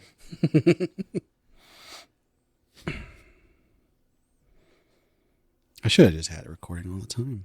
There's some good bonus content there. Bunch of us eating and going, ew, there's chunky stuff. Oh, I forgot. Oh, well, that's not a big deal. I forgot my super secret bonus recommendation. Oh. Recommend the new Shonen Jump series that just started that I don't remember the name of, that's about MMA. Okay, I think we're good. You done eating? For now. You put a bunch of Kit Kats in front of me and pushed record. You knew what you were getting. How about the original Lord of the Rings movies? The cartoons? Yeah. The I've Ralph seen Bakshi. I've seen The Hobbit. I haven't seen the Lord of the Rings one. I watched The Hobbit and I was like, I think I was like an edgy teen and I was like, too sweet. I'm not in there. Ralph Bakshi made something that was too sweet. Those are really interesting, though. I don't know if I would call them good, but they are interesting. They sure are art that happened. I think this is a bonus thing now, but like, did you ever see the thing where like, because they're all rotoscoped, right? And there's this part where Aragorn is like, I think it's on Weathertop. He's like running or something, and the actor who they then rotoscoped tripped over his sword, and they rotoscoped it, and it's in the movie. That's incredible. Yeah. Oh, the greatest ranger, the true king of Gondor. Oh no, I'm sorry. It was the part where they're chasing after the orcs who abducted. That's the time you want to trip over your Okay, sword. yeah, maybe that because he didn't catch him. Yeah. Have you ever seen, I guess that we're on this bonus content, Ralph Bakshi, and this is the man who rotoscoped that in. Have you ever seen or heard of his other movie, Wizards, where at the end, a wizard solves the problem by just taking a Glock from his cloak and shooting the villain? Oh no. Yeah, it's like this entire magical tale, and the ending, he literally just pulls out a gun and shoots. It's like a meme from now, and it was made in the 70s. Interesting. I have no idea if the movie's good. I've never seen it, but that ending punchline makes me smile so much because it's so wonderfully stupid. I have a humor weakness where something that shouldn't have a gun having a gun makes me laugh every time. That's why a meme of gun is really funny, because it's like there's not supposed to be a gun, like just this wizard man with his cloak and his big beard, and you can't see his eye because his wizard hat's over his head. And just at the end, at his big freaking long arms, he just pulls a fucking Glock out of his cloak and shoots the guy. I have got an isekai for you. Oh, I think you've told me that That one. time I got reincarnated with bear my that M15. has a gun. Oh, well, that one. Did you Oh say my a bear God. has a No, gun? another one. Yeah, it's like a teddy bear has a gun. No. But no, there's naked women in it. So there's Are they having a good time at least? Most he has a gun. But there's a Harry Potter fan fiction, My Immortal. It's legendary. Oh, we're doing this again. It's terrible. Okay. I bring it up all the time. But there is a point where she's like fallen under Voldemort's spell, and it's author self-insert, and she's like, he wanted me to kill Harry Potter, and that's when Voldemort handed me a gun. Is that where that edit of Harry Potter where all the wands or guns came from? Maybe. It's It's one of the most legendary. Yeah, fanfics where it's of just all like I you know have what you're magic, you talking could about, shoot yeah. lightning bolts and stuff. It's Yeah. like, here's a Glock, make it Yeah. happen. I don't It's really funny. I don't think they made it from that, but that edit is Yeah. really good. Pokemon Sword, Pokemon Shield, Pokemon Gun. Yeah. Yay. Avoid the rice milk. No, don't leave the rice milk out in your hot car. It's hopefully none of us get sick. Mostly me. I was the one that ate the chunks I was the one that ate and the figured out, wait a minute, this was milk. Okay, I'm going to make a tangent that's just for the bonus cut, so clip, choppity chop. Do either of you know Pizza Tower? Yeah. So I guess there's like some like comics that people have animated from it where there's the weird like I'm trying to remember his name. He's the guy that's like based on the Noi that's supposed to be your enemy. Hands him a vial. He goes, "Here, it's milk. Drink it." And Peppino, the main character, drinks it, and he just goes, "That's not milk. That's not milk." And then it's like a hard cut. That's what I felt like drinking the rice wine that had expired. I'm like, wait a minute, this isn't right. It honestly, I could see it being good if If it wasn't rancid because Yeah. we left it out in the hot car. that's probably why it smelled like that. Yeah, because it was fucking rancid. Well, nobody's gotten sick yet. I mean, give me time. I'm freaking cooking right now, so who knows what's going to come out later. I don't know if I could have just beamed. Oh my god. Wow! Oh Are shit. you okay? A butt dialed 911. Oh no! Okay, we're good. We're good now. That was really scary. Just gonna set that a knot in my pocket. Okay. Did it actually call 911? It was starting to. It was. Okay. It had a countdown. It was playing. Yeah, the mine will do the same thing if you hold the button. Oh my god. Okay. Okay, that makes more sense why it was doing the noise. Where were we? Foreshadowing for the next heroin addiction. A little bit, Yeah, but also we were just talking about all the. true. So I did actually remember what my super secret recommendation was. Oh, that's good. I want to tell everybody that they should definitely check out Skip and Loafer. So Skip and Loafer is just sort of a slice of life high school thing. I would call it, it like sits in between drama and comedy. Because there's some like serious stuff that it covers, A dramedy. but a lot of it is comedy. Yeah. It follows a girl from a northern prefecture. I don't think it's not Hokkaido, but it's northern Japan. And she gets into a prestigious high school in Tokyo. And so she goes by herself. She goes down there and lives with her aunt, who is transgender. And so it's really wholesome most of the time. Like the comedy is good, but like it's got some really nice wholesome moments. Is it respectful? It is incredibly respectful. Ooh, There, good for Pride Month. I actually, Which this is not releasing. Yeah, this might actually. I said this earlier. I actually cried. There's a part with the aunt where the grandmother, the aunt's mother, is like, well, no, first of all, her brother, so our main character's dad, is like on the phone and he's like, "Thanks for taking care of her.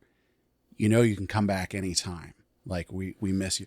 And I'm like crying reading this. I'm like, "Oh my god, it's like it's based." This is jeez, Brad. Is this would I read this on the decks of manga? Yeah, so I actually found this to start with because there's an anime of it. Oh. And I saw some clips on YouTube, and I only watched like 2 or 3, and I was like, I think I want to read this anime or read this manga. And so I went and started reading it Watch on this there. manga. And I got through, there's like 10 volumes or something. I got through it in like 4 This days. sounds delightful. I would check this out. Yeah, I think it's great. And it covers like the tropes of like high school slice of life stuff, but then it like turns it on its head and everything. Because the main character is like so earnest. She's very book smart, but she's clumsy, and like she's in this completely unnatural environment to her, being in Tokyo, coming from like the countryside and everything. Yeah. Just backwoods. And there's this romance that sort of romance, but maybe they're just friends going on with this like very like the classic popular boy. You know, he gets along with everybody, but like he's only got eyes for her, and like we explore what's going on with him, and it's just I can't recommend it enough. It's really Skip good. and Loafer, you said? Yep. Like the footwear? Yeah. Interesting. Okay. Who's Loafer? Is Loafer a character, or is it just... Neither of them are Skip or Loafer. I don't know. I honestly don't know why it's named that. Well, Maybe it's they gonna went stand out in my brain 'cause skipping it's in English, in their and loafers. it's short. Well, I think a skip is also like I think it's like a kind of sandal. Ah. Can you skip in loafers? Probably. I can. Probably. But yeah, it's great. You should definitely check it out. Shh, secret recommendation. Himitsu no recommendation. I really like how we're like, oh, the middle segment is too long to go in here, and we've been recording for 2.5 hours. To be fair, it was too long to go in there. All right, we good? Turn the air on. Yep. Free me.